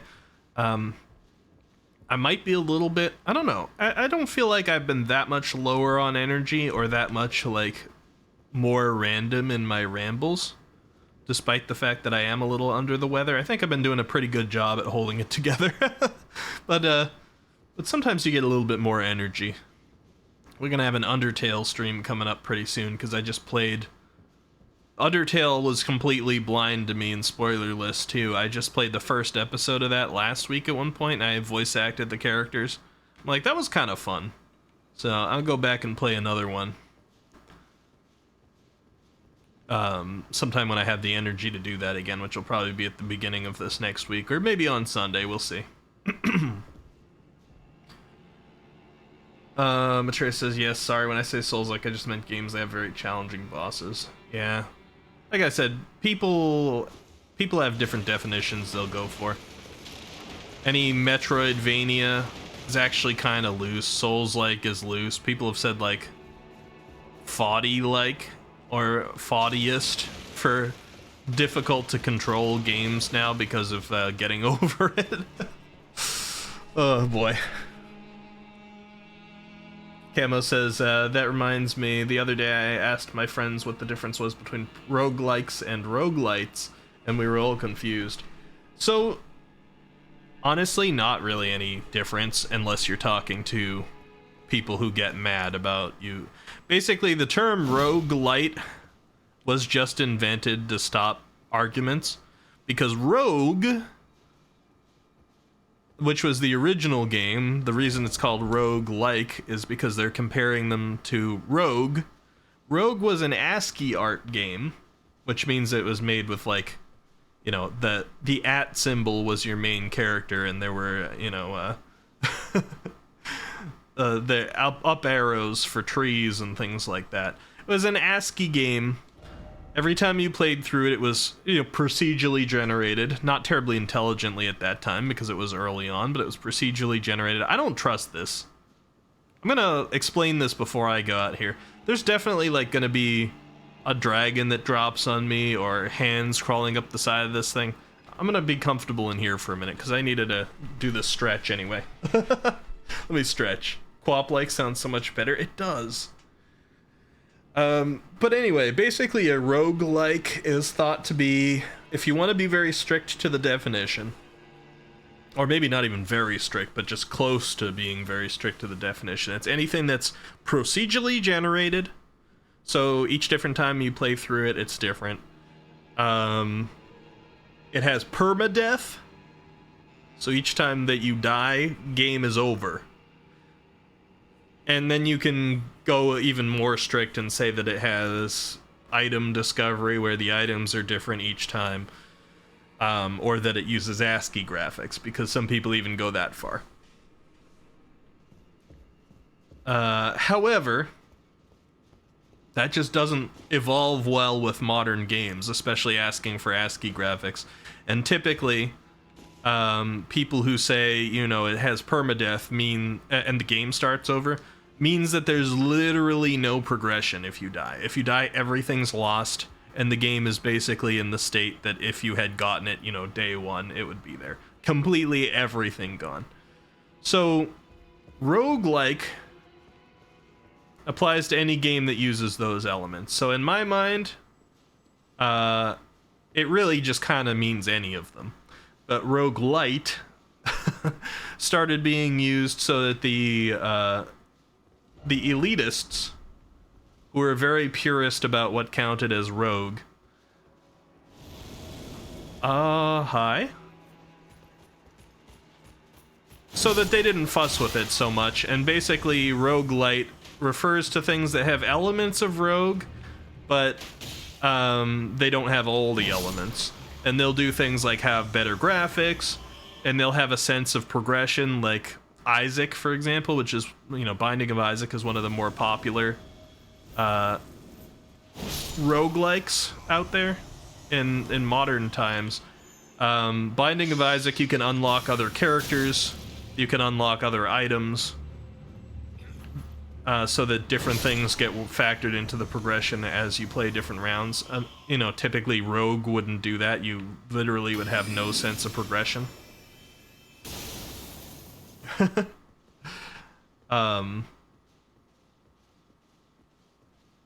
Yeah, so there's, you know, long story short, and exactly what I said at the very beginning of it, so I guess not long story short, I said it all anyway. You get the whole history lesson here. It means the same thing, but roguelite is just used to prevent arguments. They'll have elements of rogue, and they'll be designed, inspired off of rogue or other roguelikes. But people don't want to make the purists angry. You didn't know there was an original game called Rogue? Yeah. It's kind of crazy how a game just became the name of a genre. I mean, yeah, that's like Metroidvania too, except that's 2 names. Gotta go to sleep, Azrael, dude. All right. Good luck on whatever you're dealing with off stream. Hope you get better soon. If you ever want to blow off some Steam Adventure Talk, I'll definitely whisper you if that comes up, Azrael, dude. Luckily, it's been mostly under control, but it's always good to know there's people out there to talk to. That's why there's Souls-like and Zelda-like, yeah, for sure. I don't even ever hear Zelda-like, but I'm not surprised it exists. Hey, Jose, welcome, welcome.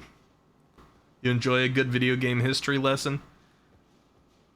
So for those of you who don't know, I'm a game developer. I always feel weird using the term because I haven't published anything yet, but that just means I'm not a publisher, and that I haven't been backed by a publisher. But I do actually, like, actively develop games, and I have some that I'm working on that I want to sell. And I went to school for it. So I actually have a degree in interactive media and game development. Oh, this is... I can't be taking hits here right now. I don't have a flask. I went to school for interactive media and game development, so I have a degree in it. I actually double majored in professional writing as well. God, why are you all appearing now? What did I do? Did I, like, sneak through this bridge before and... Or do you guys come back?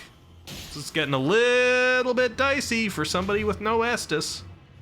I don't know why I didn't rest at the bonfire back when I found the bonfire. I'm just thinking about that now. I was probably too busy talking about video game history. I hear people coming up behind me. Please don't. Jose, hope you're doing well. Take care, y'all. See you in 2 weeks. Gotta go shortly. Jose, I don't know if I missed you. Oh, yeah, you lurked already? Well, okay. Quick come and go cameo from Jose. I guess I missed the chance because I was fighting. But I'll say say hi to Jose off stream. But yeah, Jose is on a trip to see family. A cool thing that hasn't gotten to happen for a while, and I hope it's going well. Hello. Don't you dare. Stop, I'm so close to being killed right now. Does here. It's like a little test, huh? It's not full health. It's not a, It's not a humanity or an ember, but it's a little bit of something.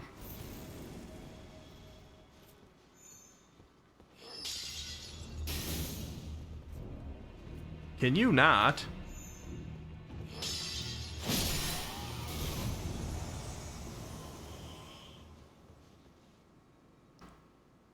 Camo says, ooh, that's really cool. I didn't know that. I have a game idea, probably like every gamer ever, but I do not currently possess the abilities to make it.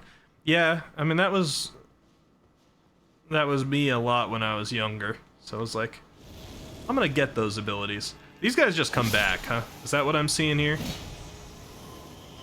Alright. I'm getting some nice armor from them. They kind of like Mega Man, ZX, and Castle Crashers. Very different story. Ooh. I like doing takes on the beat 'em up. You don't see a lot of good beat 'em ups these days. Do not whittle my health down, please. I don't like how far out you are. I feel like other things are gonna appear to kill me. Oh, yep.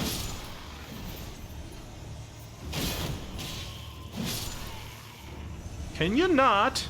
I'm doing pretty well at avoiding most damage over here, sir. Yep. What was that, huh? You?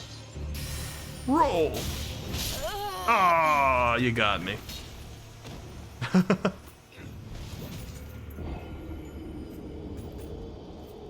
Matreya says, I'm glad I can draw to make concept art. There's many avenues you can go down to help realize what you want to do. There's even programs on Steam that could make it more realistic. There definitely is. And one thing, like, a lot of people forget these days, like, we're in a very difficult period of time because a lot of tools out there have now made it the fact in a lot of people's minds that if you want to make something, you have to be every part of the development of it, which is, like, a crazy amount to expect from anyone. In the past, it was never that somebody was developer and artist and concept person and publisher.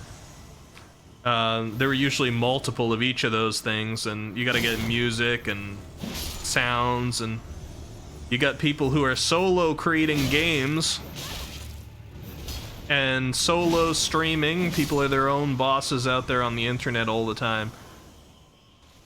And everything you have to compare yourself to are the people who do it all and get noticed on the internet for doing it. But, you can take just one of those avenues with an idea and run with it, and then, like, end up bringing it to a situation where, it can be something big by including other people into the mix. You've luckily got some friends willing to help you make a Roblox game. Really, when you say Roblox game, Nidhogg, I have to ask this because I know that people make games within Roblox now, which is impressive. Do you mean like one within the realm of Roblox itself, or do you mean a game that is similar to Roblox that you want to create?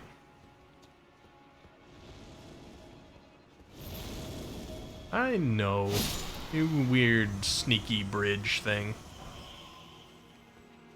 I can't say I like this, this whole bridge and the setup it's got going on here, but it's fine. I figured you out. Ow. I'm no longer gonna be playing like a man who's on 0 flasks, though. You really go into superpowered mode when you got 0 flasks.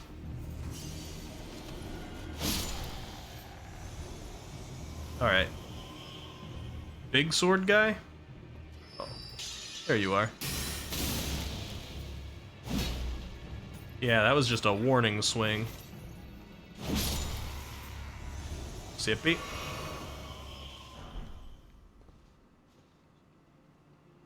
There's so many things you want to learn, I get frozen between too many paths. That's another thing, too. It's really easy to get, choice paralysis, they call it. Behold, fear. Exactly, game, exactly. Use a choice spinner and start. I've got a little bit of that recently too, because there's a lot of things I've got ambition to do, but I don't have that much time, so I'm like, I gotta choose really carefully, and then it causes me to never choose. Not that I never choose, because I've at least got enough self-awareness to know what's going on, and that's the first step. So, there's a few things I want to do. I want to try and do some kind of voice acting thing, even if it's just for fun. I want to, like, test that avenue, which means I want to do a little bit of training for my voice, too. Because I can do voices. Some I can do better than others. I don't usually go all in on stream, because unfortunately, most of the time I go all in, or even if I just go partially in, I kind of hurt my throat a little, and I lose my voice sometimes. And that means that I am not doing it right. I'm not doing it in the right way to do it, so I wanna train that a little bit. And even if the voice acting I end up doing isn't really for characters, like if I don't know, do an audio book reading or something like that, just to fulfill that little desire to try it out, it'll still be good to have done that learning. There's some languages I want to learn. I want to get a lot better with my art so that the next variant of this that you see in front of you here can be drawn by me. Because I've been very inspired by a couple of streamers out there that I've seen recently who are VTubers and who did all of their own art. Do you realize how overpowered that is? Anytime you want a new outfit, every time you want a new background or a new animation or a new expression, you can just do it. You don't need the money to pay somebody else. You don't need to find an artist whose slots are open. You don't need to wait for 6 months or more. You can just do it. That's a power I want to unlock. That involves learning more in terms of my art. That involves learning more in terms of live 2D rigging. I also kind of want to get into 3D model development sometime soon, because that's something that I learned in the past but I've not practiced. So I could pick that string up. What do we got, wargs out here? They're like wargs from Lord of the Rings. Pardon my nerdiness for a moment, but that's some heavy set, like, hyena wolves. Let me see if I can increase my flask. It hasn't been lighting up, so I might actually need 4 to do it now. No, oh, that's the wrong thing. Not enough golden seeds. Yeah, I got 3 of them. I guess I need 4. Within the realm of Roblox. Got it. Sorry I'm taking so long to get to some of the things you guys said. It says the amount of stuff that can be accomplished when the Roblox engine is incredible, and I can get paid for it. Yeah, I've noticed. I might not have ever gotten into Roblox myself, and I know that some people mock it. Some people have mocked some of the things I have gotten into, so I'm in that boat as well. I think people like to mock things they're not a part of or they don't understand, but that's a pretty impressive system that they got put together there. It's probably just people biased from some of the audience of the game. Camo says, I have to say you have a voice that's very enjoyable to listen to. Thank you. I always really appreciate that, because honestly, I didn't think terribly well of my voice pre-streaming. Which, without getting into it too much, I guess is kind of another thing that goes into the unhealthy relationship that I was in for 10 years. I was in kind of an abusive relationship toward me for like 10 years. And stuck in it, because that stuff mentally happens. But, you know, during the entirety of those 10 years, I never once heard a positive thing about my voice. I started streaming and people started being like, I like your voice. I'm like, really? I've never heard that before. Mark says, I've been practicing voice acting for years. I just don't know how to break into making a career of it. I should send you some websites. I think I might have before. Obviously, when you've never done any of it, you need to be not very picky and choosy, of course, as with anything like that, in order to build the experience. But there's some websites out there that have a mixture of projects looking for voice actors that you can submit samples to those projects and try to sign up for them. Some of them are a lot more competitive than others because some of them are like professional and paid. And like they pay a decent amount, so those ones have a lot of competition. And then there's professional and less pay, then there's professional free, which, you know, you got to decide where you stand on doing work for free, you know, for experience and exposure. I'm not super fond of it, but sometimes it's really helpful to have on your resume. Some of it is amateur and paid, some of it is amateur and free, and then basically at that point, depending on how much further amateur it goes, there's less people that are trying to compete for it. You don't have to look up here, buddy. I'm really just trying to find an opportunity to sneak on you, alright? Thank you. And a bush. I am a bush. Don't you worry about me. But I've been looking into these because of just trying to see what's out there. I'm trying to remember the names of any of them right now, but in my sick state and being distracted by the games, I can't. But I might send them your way just to have a look. Oh, Matreus said something I wanted to read and it just scrolled out of screen, so I'm gonna have to do the alt-enter here. Let me see. Matreus says, it's not that overpowered, it just means you save money because you spent a bunch of money already learning that skill. I mean, yeah.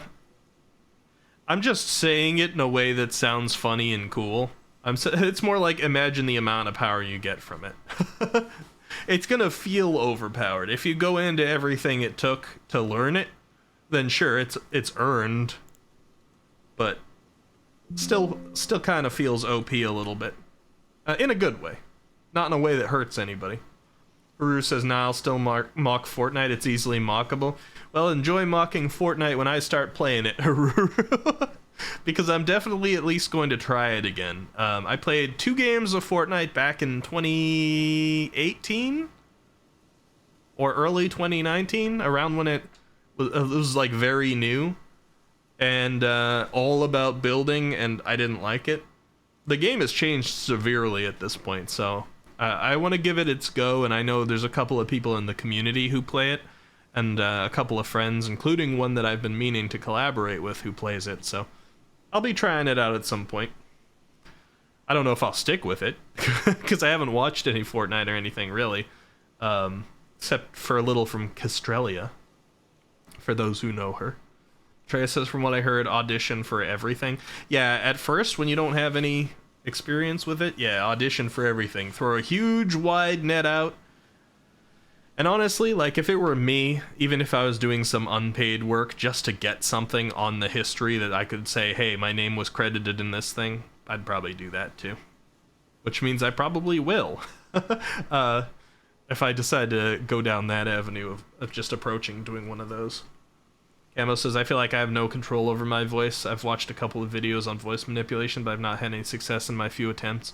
It probably takes a lot. But you start kind of in different places. Like, first off, I still go, and like, a lot, like I just said. And I do a lot of random, like, pauses, or I'll suddenly speed up in my talking or things. There's extra exercises of control or discipline or like tone and pitch manipulation and things like that you do, or control even before manipulation. Actually, yeah, Matreus is saying this too. He says manipulation, no, that's a later skill. Tones and pitch are the first thing, along with attitude. Yeah, so there's steps to it. I wouldn't go so far as to say no, not that that's not that that's a very extreme response, but I do find that, you know, everyone should find whatever their way of learning is. Why are you not letting me exit here, game? Okay, there we go. Because different things work for different people, but there is a validity to learning the steps most people take. Mark says, I'm certainly not picky about what I voice act for. I mean, I feel like I should probably seek paid work for the sake of the career, but I'm very passionate about it. Yes, I mean, sometimes you can't start with paid work, which is sad, because work should always be paid. But, you know, having a credit to say I was credited for this and have past experiences for the career as well. This brings back the feelings like recently my job has been pummeling me, and it's also not very exciting. It's just pummeling me in a boring way. So I've been looking for new jobs, and I swear, and I'm not looking to apply for starting positions, but I'm not exactly filtering my search in all the places I'm looking. I swear every starting position that I've scrolled by, that I've seen as I was looking at the brief overview of these, it's like, oh, this is a starting position, and then it's like, you must have like at least 3 years of experience in this or that. It's like, granted, 3 is not that much for an ask on a resume for a job position, but for a starting position, why do you say it's a starting role if you need at least 3 years of experience? So I like anything that you can put down as experience for something these days is helpful. But I do say, as soon as you've managed to actually get your first paying role, never do free again. Unless you're really, I don't know, unless the circumstances really need it, or it's something you're passionate in being, like, basically doing charity for, or something like that. Yuki says, I mean, I feel like I can't even change the tone or pitch much at all. Everything is about practice, I guess, but, yeah, I've had a lot of that feeling myself before, too. Camo. I've gotten a little bit better about it, though. Mastering a skill is much easier when you ask someone who knows what you don't. True. But also, I think Matreus is much more, like, teacher or sensei or master oriented than I am. I do say a lot of masters are also a little bit wrong sometimes when it comes to talking about how other people should do it, because they mastered it in a very specific way. And that's a ballsy thing to say, I'm aware, saying, oh, a master at a craft is saying the wrong thing about the craft. You can decide whatever you want on it. But what I do know is that there are many, many different ways of learning something out there, and some of them just straight up do not work for certain people. So always take everything with a grain of salt. Maybe ask a number of different masters. It says, I can't do much, but I have a great evil laugh. Oh, yeah? That's cool. Mark says, yeah, auditioning for everything sounds like a good idea. I don't really know how to find the stuff people are holding auditions for, though. Yeah, I'll send you those site links if I remember and can find them. Camo says, job searching is a nightmare right now, especially starting positions. I've been without a job for almost 2 years. Now after graduating university, it's so hard to even get an interview. Yeah, I got a little bit lucky that I started really building my career before the pandemic started, because it has been nuts since. Camo says, I did have a... hold on. Another thing popped in and made it scroll. I did have a decent interview at the library a couple weeks ago, though. I'm waiting and hoping. Good luck! I definitely want to hear back from you here if you get it, because now I'm invested. Trey says, masters can definitely be wrong. Speak to more than just one. Yeah, for sure. Altair says, my favorite was reading a job application that required 5 years experience with this one position. The application was only 3 years old. I love those as well. I've seen those a few times. I've seen, like, I was seeing things before that were looking for senior positions, and they were like, we need you to have had 8+ years of experience with Angular JS. And, like, back when I was reading this, Angular had not existed for that long. Especially not the modern version of it. Mark says, well, thankfully, I'd be absolutely psyched to have a voice role in something, even if I wasn't getting paid. And everyone who's actually heard me use my voice for multiple characters has been impressed. So I have to imagine the exposure would be quite good for getting more work. Yeah, you should also look up, like, whether you want to read about it or see a YouTube video or whatnot, or perhaps several. As we say, you know, consulting more than one source is better.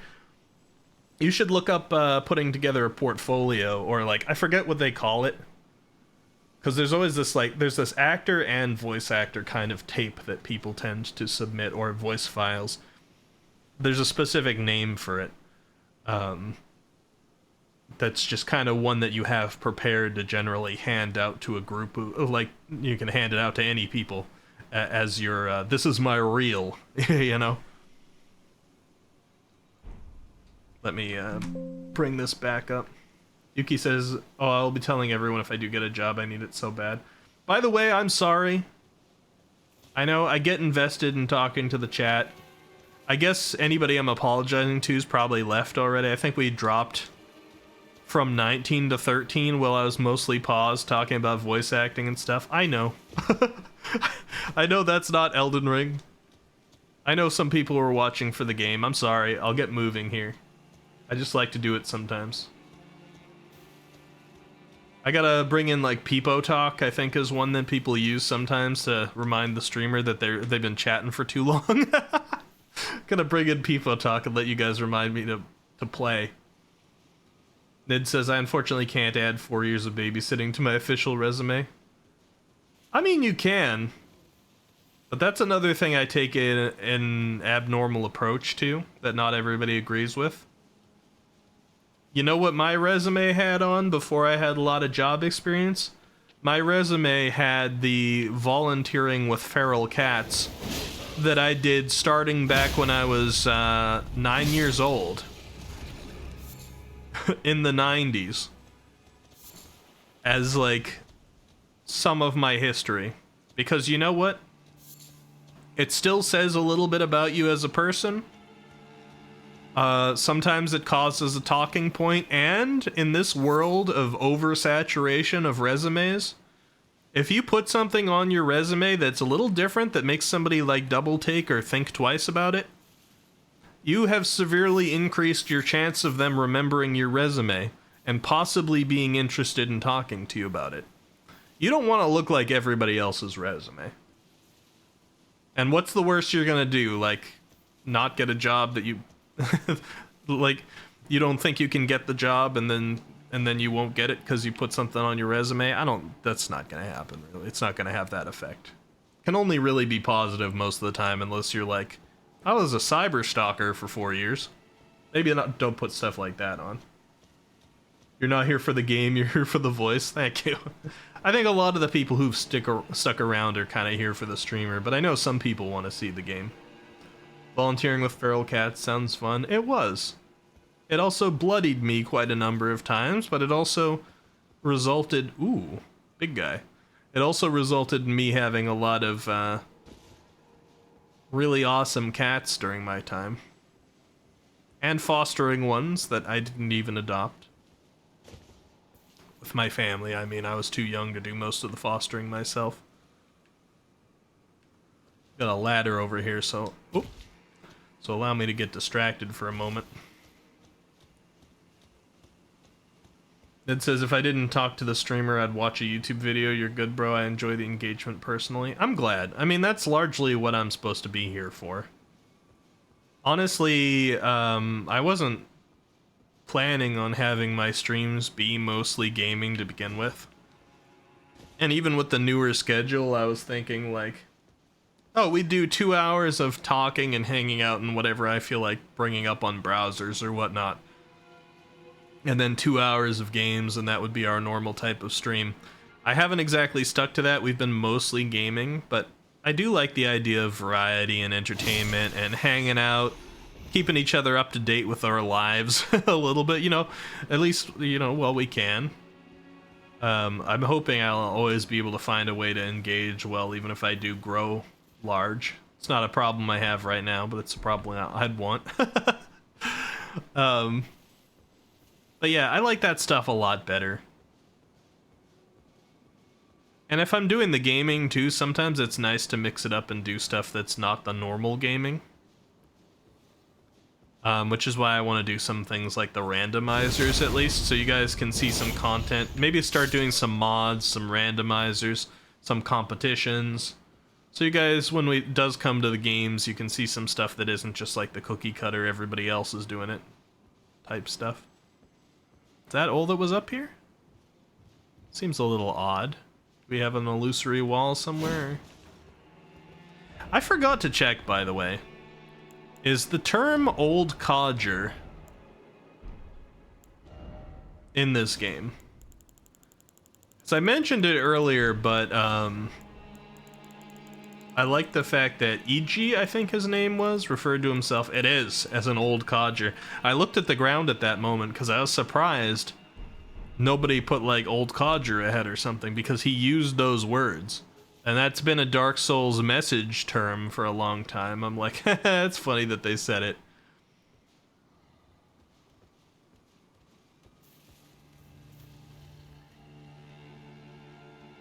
Okay, so we can kind of sneak around here, huh? What the heck? You don't know I'm here. Shut up. Jerk. Old codger butthole.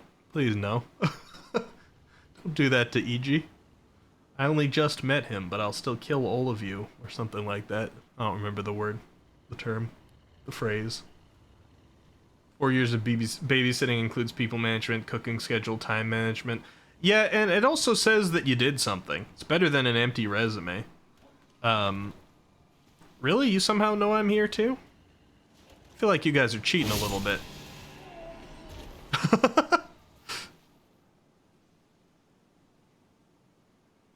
It says if I didn't... Oh, I read that one. Okay, good, good. Also look at the about of the job you're looking for and find keywords they use to butter them up. Yes, exactly. Funny to see that statement right in front of old codger butthole, though.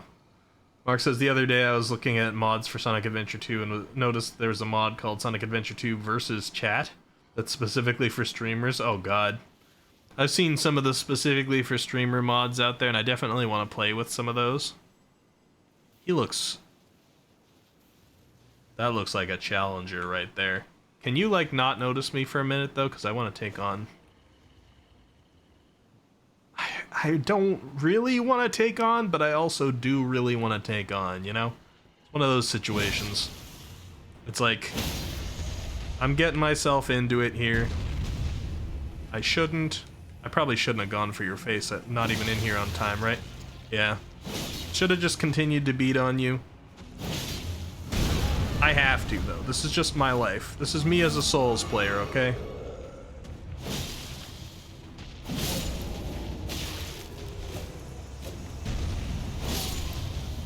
You're rude. You need to know you stand back while I'm fighting. Troll Knight's sword.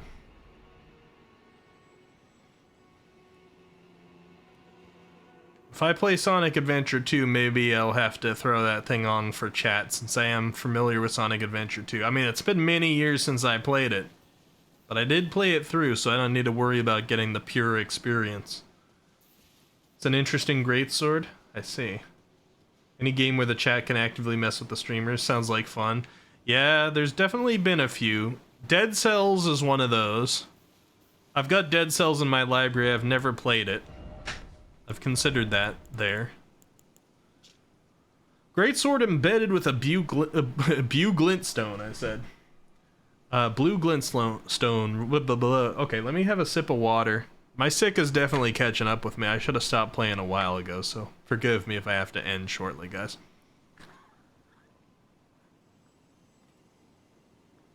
Alright, there. Hydrated the tongue.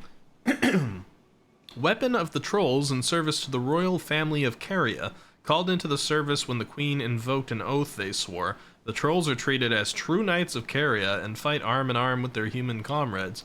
That's an interesting bit of lore. So these guys are definitely not, like, just slaves or anything, which is nice. Frequently seems like that's the case. At least in Caria, they're not. Maybe the ones dragging, like, the carts around are. Trolls roar. Look into the distance and let out an intense roar, generating a powerful shockwave that blows back surrounding foes. Pull up with a strong attack to slam the armament down. Okay.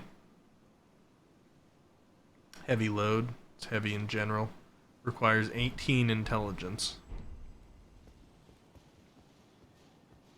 Now, fellow standing up here on the staircase just... Okay, well, maybe if there's two of them, maybe not. But it signals to me like I'm about to encounter one of them Dark Souls badasses here. Maybe not? Oh, you got the explosive bolts, huh? And there's two of you? So are you just like a lesser version of the guy that I fought in the Academy? Perfumer stuff. Yeah, you got them perfumer bolts. Okay, well, I don't know. Maybe they're not that bad. Caria is the only non-racist kingdom in all of Souls? In all of Souls? That's a bold statement. I thought you were just gonna say an Elden Ring. In all of Souls. Interesting. I'll be looking for an opportunity to challenge that just because of who I am, Matreus. First off, East. I don't care what you say.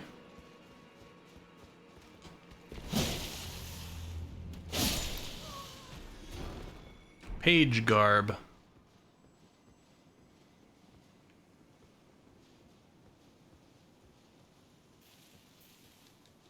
Gwyn was perfectly reasonable to all of his people, okay? Gwyn did nothing wrong.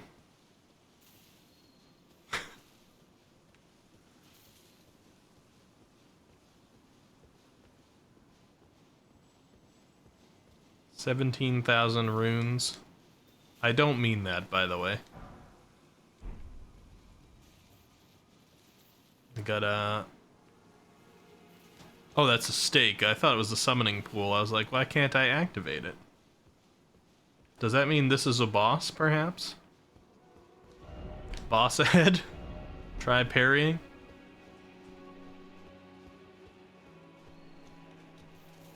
The stake kind of gave it away. I'm gonna be honest. Ooh, I always gotta look through the bushes. There's always a chance you can find something like this. I don't know if it's gonna lead to anything helpful, but...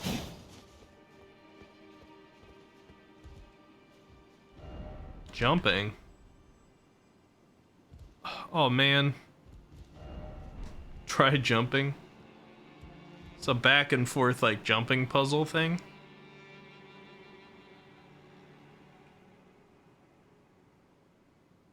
It's a big pot guy down there. Is this still no horse zone? No, we do have horse. Oh no, we don't have horse. I mean, I guess... The only thing is, if I drop down there... If I drop down there, I can't easily come back up. I'm gonna go through here.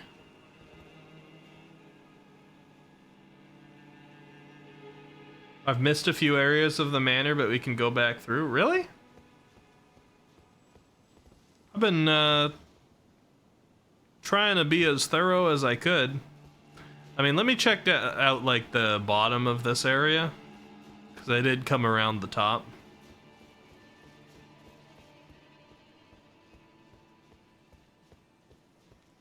Was this sort of like the general vicinity you were hoping for me to explore a little bit, by the way, Haruru, before I did the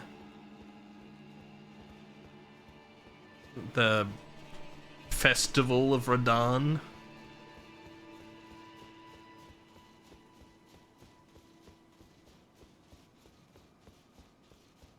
There's more, but this is some of it. What, does this entire region get blown off the map after the festival, or what? Is there really that much I can miss by doing that festival first? Let's see. Royal Knight Loretta. Oh god, it's the tree sentinel. Ooh. It's the magic tree sentinel. Without a horse. I mean, I ultimately chose not to ride a horse for the other tree sentinel battle anyway, so let's figure you out. So you're just gonna constantly be doing that stuff, huh? Okay, so you still have tree sentinel moveset. You take a decent amount of damage, which is often true for magic users.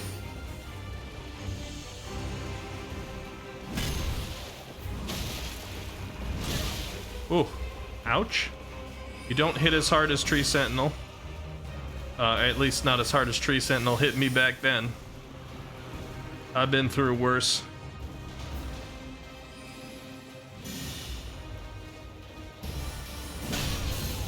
Your swords definitely make it a little difficult to get in there. Oh, I'm surprised I didn't die there.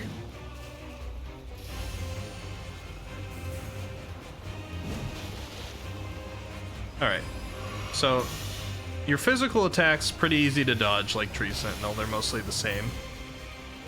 As long as I don't get distracted by the magic.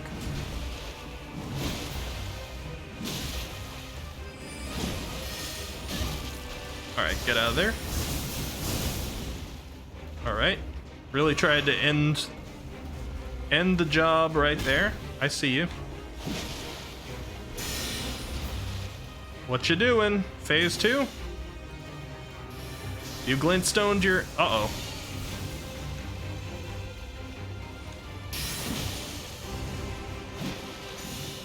Got Loretta's shotgun now.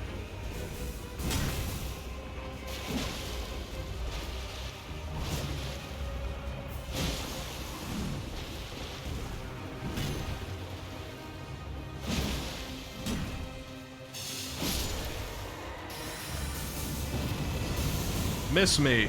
Miss me with that. Loretta's great bow. Ash of War, Loretta's slash. I think I fought that pretty masterfully, honestly. If you defeat her, you can tell Grey Rat she's already dead. True. So that's what Loretta ultimately looks like, huh? I've got a bone to pick with her. Ark says, I've gotten so sick of the same boss music. Yeah, too much sameness. And honestly, this boss combined 2 complaints that I've had so far. One, them kind of reusing the same appearance too often, and 2, them kind of reusing that whole like soul looking effect of people being blue and see-through too often. But yeah, we did it. Loretta looks like she was called in as a phantom to help another boss. Yes. Agreed. Agreed. Alright, that wasn't bad though. Easy boss fight. But maybe I was a little over leveled. I don't know, I make a lot of excuses for this game. Okay, so this takes me outside. Let's go this way first. I don't know if this is an outside that I needed to do this castle to go to. I'm not sure.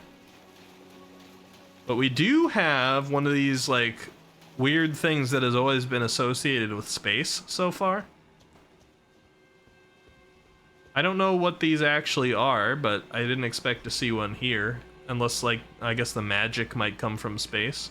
We do have some blue lights going to the heavens over there.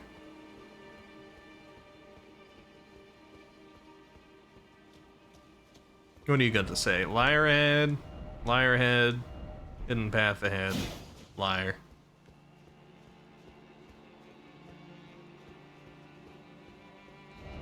Turn back. Be wary of liar. Didn't expect defeat. Liar. He did expect defeat.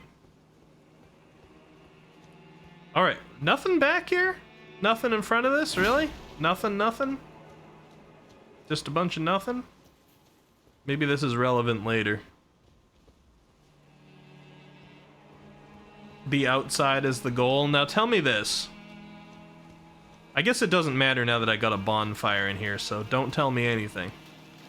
I was gonna say, tell me this. If I go back and I try to do this jumping puzzle, and I succeed, and therefore don't die and go back to the stake, will I be able to come back here? But again, it's kind of irrelevant since I have the bonfire.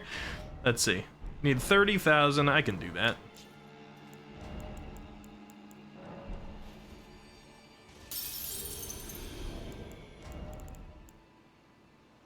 One golden rune, huh? Let's use this one.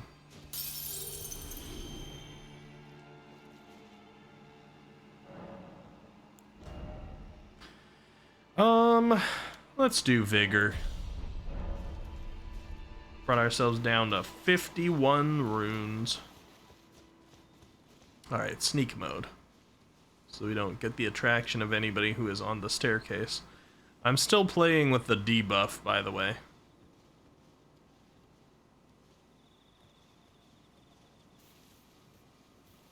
I can't help it, alright? I see this opportunity. I had to do that. It had to be done. Still playing with the debuff. At this point, I'm just kind of holding it as a badge of honor. I don't know if I'll get rid of it at some point.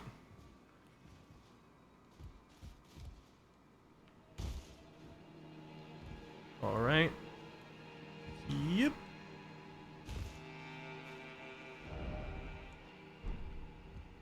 Okay, I can't go in the door. That's a significantly larger jump, but probably still makeable. Yep. This feels so weird falling from that high in a Souls game. Alright, I'm seeing plenty of pots around. I'm sure they're not friendly, as much as I'd like them to be.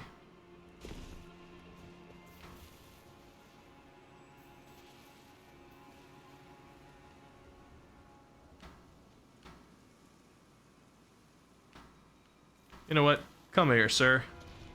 Face me in combat.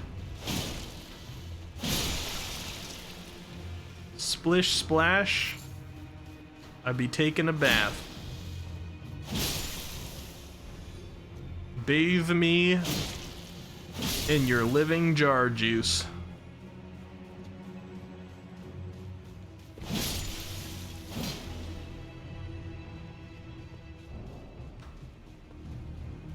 The pitter patters continue.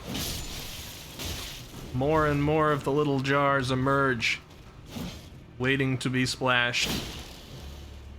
Your life as a pile of red goop awaits. I put the laughter in slaughter. Except you're not even worth a chuckle.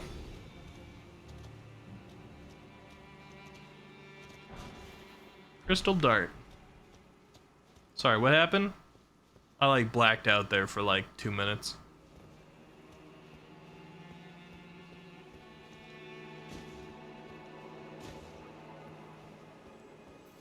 You don't have the right, therefore try left. That'd be a good message. Knuckles, unlike Sonic, I don't chuckle. Levels of cringe there. Knuckles has never once been cringe. And none of his songs have been either. Everything is on point. Exactly how it's supposed to be.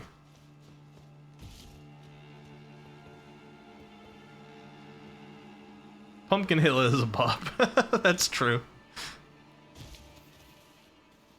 Dum dum dum dum dum dum dum dum dum.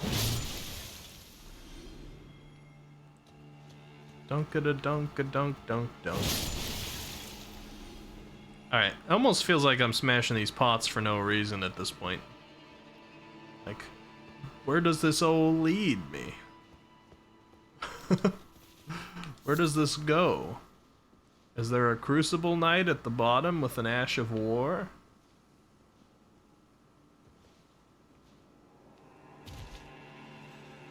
Crunch. Ooh, two big guys.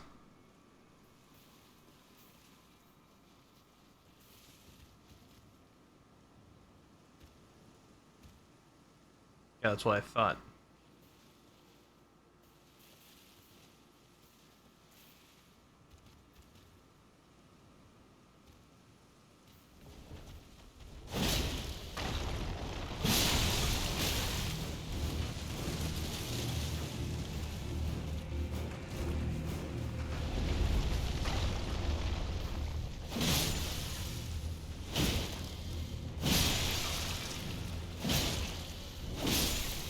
Alright. More raw meat dumplings. I know what I'm having for dinner.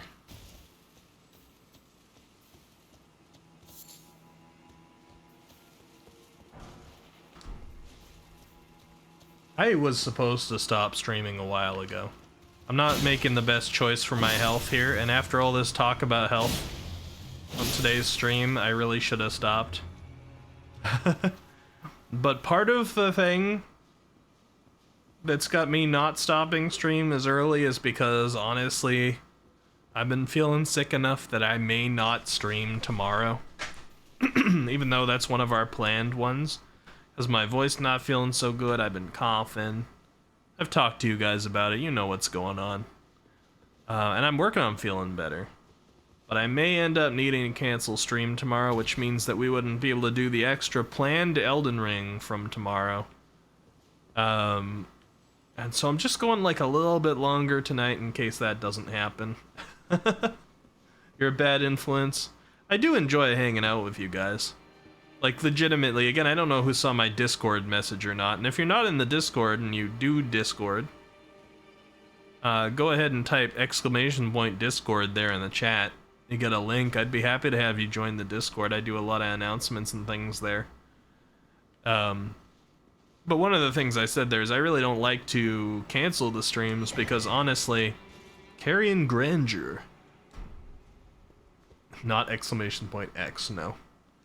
Honestly, a lot of times coming on and, like, talking to you guys, like, doing this whole thing, is pretty good for me.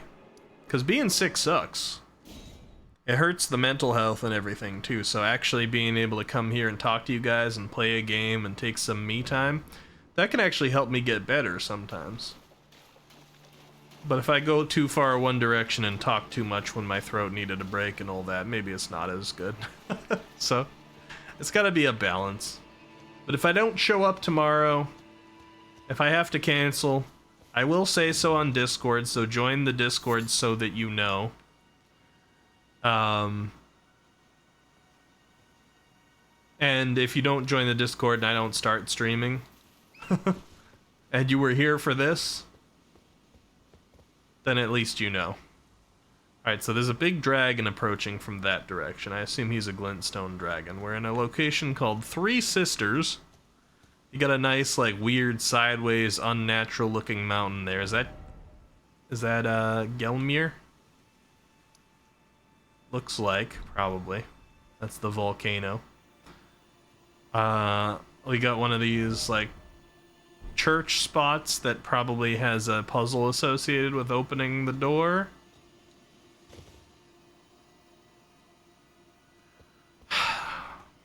I don't want to do it, but there's enough out here that it insinuates to me that this is probably the bonfire to stop at tonight. I mean, Grace. But as I do with every time that I play this, I'm going to end by going back to the Table of Lost Grace and see if anything has changed here. Because it seems to be fairly active at the round table hold. People come and go. It's gotten quite empty in this main room. Not a single face to be seen in here. Just slightly concerning. You guys all cool? I doubt you have anything new to me. Can't be hugged, can't be vaguely spoken to. That's true.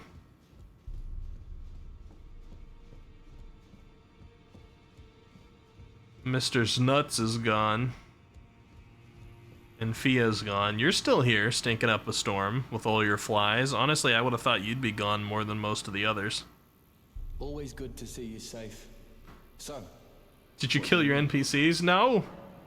Fia killed one of them, and then she disappeared. And Mr. like Necklace Fashion just said, I kind of don't like the vibes here. I'm gonna leave. I forget where he said he was thinking of going to. Offnear's in his own little room. Roderica, I believe her name was, came over here. As far as I know, the only one who actually died has been D. Corwin went to look for Gold Mask. Oh, right. Yeah. I still have your blessing, Fia. And until the day comes that either you kill me, I kill you, or I join your side and finish your quest line, I'm keeping this goddarn debuff on me, alright? Deathbed companion, try rump. You know what? Maybe I will. Greetings. Maybe I will. Are you here for spirit? I can hear it from across the hound. You should Okay, keep she's it got in the same mind. thing. She's got the same thing she's saying. Well, I took you for no man to lay out your own. He took youth. He does that sometimes. You'll run into Gold Mask and I'll laugh because Gold Mask is funny to me. I see. You did say he was funny. I don't know if it's intentionally or not. Lover, oh lover. And I don't have the right.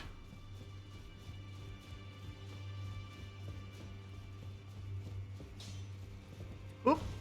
Oop. Oop. So I'm about to talk about Dark Souls 3 spoilers. I don't think anybody cares. But just so you know, it's about to happen. First time I played Dark Souls 3, I've mentioned before, I played as Thanos. And it's funny, because this was before Infinity War came out. But as I was playing through with Thanos, I found the Dark Path on my way through Dark Souls 3. So I actually played the Dark Path the first time. I got the bonus levels, I became wrinkled, I equipped the ring that caused me not to look like beef jerky so I could look like proper Thanos. Do you have anything new to say? Nope, doesn't. And as I was doing that path, for those who know about it, I had to collect all these things. I forget what they were called. They were some kind of sigils in that game. But I went on a collection mission to become stronger so that I could be ruler. So, you know, that was my, to me, that was my, Infinity Stones. Behold, high spot. And then in order to get the very last, behold, up, of my Infinity Stones in that game, I needed to sacrifice somebody I loved. Like Thanos in Infinity War. But again, that movie hadn't come out yet. And then the Dark Souls 3 moon. The moon eclipse with the big, like, fiery light stretching off of it. He's got nothing new either. That was basically on Vormir in Endgame.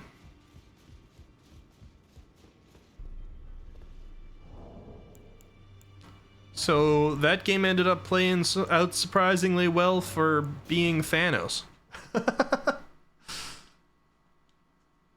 Alright, I'm quitting this game here. Nobody had anything new for me. I can't progress any further now and be responsible. You guys can probably already hear my throat having problems. But I just thought that was sort of funny, playing through Dark Souls 3 the first time. Let me even, just for the sake of it, open up Oracle here. It's not Oracle. Opera. Open up Opera here. Type in Vormir.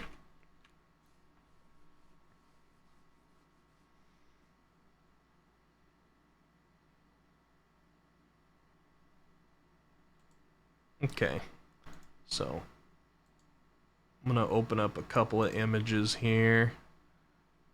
So I want to show you what I'm talking about real quick. And then DS3. Kiln of the First Flame.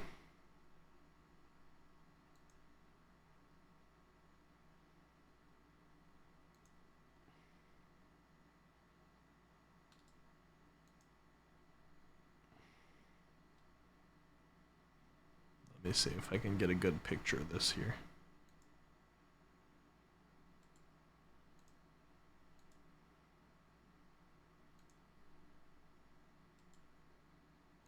I know you guys can't see my screen, by the way. I'm just opening some things first. I didn't really want to do any Google image searching live on stream, just in case. Just in case.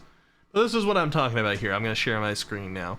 So, from Dark Souls 3, This is Kiln of the First Flame. You got this big, like, fiery moon thing.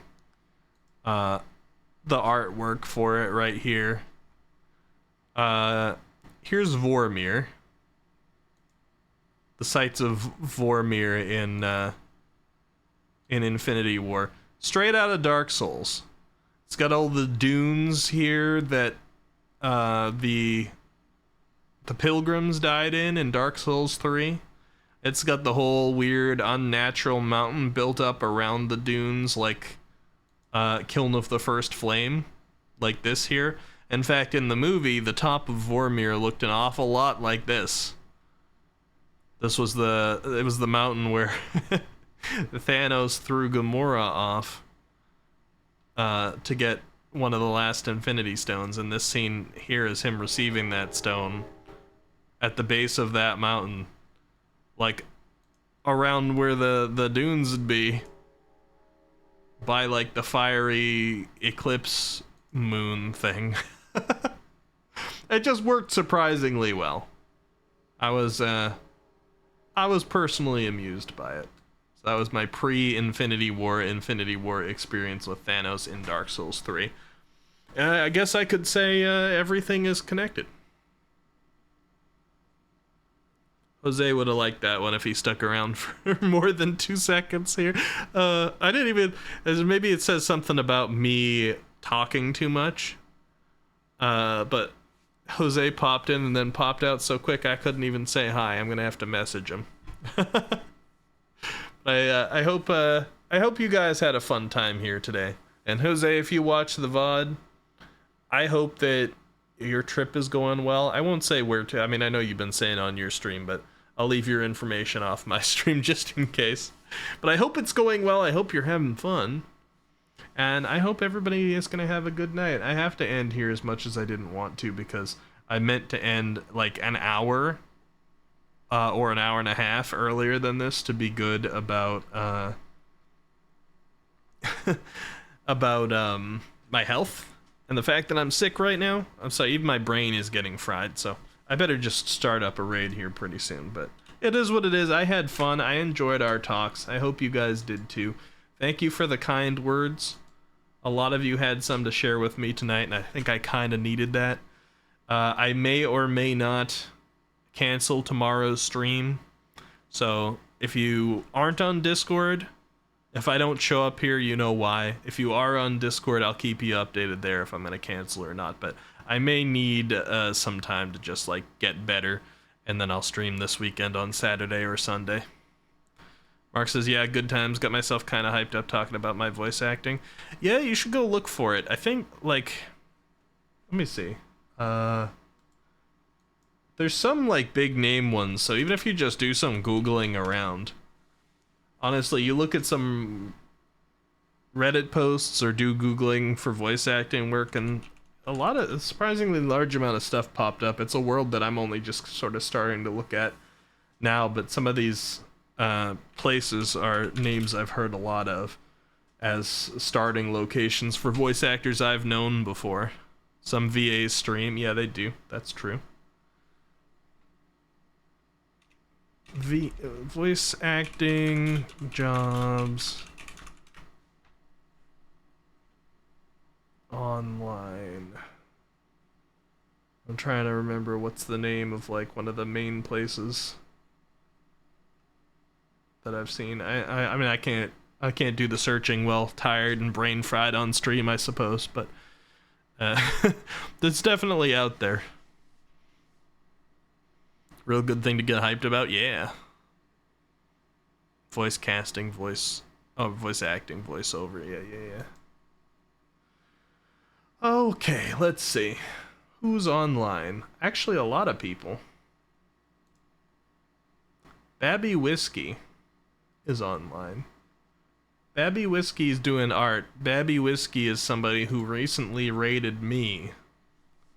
And I didn't even realize that they were a streamer before that. And then I checked out some of their stuff, and they do cool art, so I think I want to return the favor. We're going to send a raid over to Babby Whiskey. Some art going on over there. Let's spread the love. Again, thank you for being here. I hope you found it entertaining. Exclamation point raid. Hizzy! I missed you. Welcome, welcome. Hello, hello. I don't know if you've been lurking or if you just got here, but I appreciate seeing you. Thank you, thank you. I hope you've been well. I was talking about Fortnite today, Hizzy. If I try that out, I might pull you in on it. Because I need somebody who's willing to be, willing to play with a noob. Mark says, well, hey, if you find it later, you know how to reach me, or you could just tell me next time I'm around your stream. For sure, for sure. I do encourage you take a look a little bit yourself, too, because those things aren't too hard to find. I'm, probably not much more versed in it than you are. Just doing internet searches. Spread, yeah, if you really want to, but this is going to be our first time raid to this stream, so exclamation point raid for the raid message. And exclamation point sub raid. If you have a sub here, you can use that one too. I'm about to get kicked out by the raid timer, so I'll see you all possibly tomorrow. Possibly it's going to be this weekend. And you love listening to my voice too? Thank you, Hizzy. You guys are really making me feel a lot better about all this. I'll see you next time. Bye-bye all. Thank you.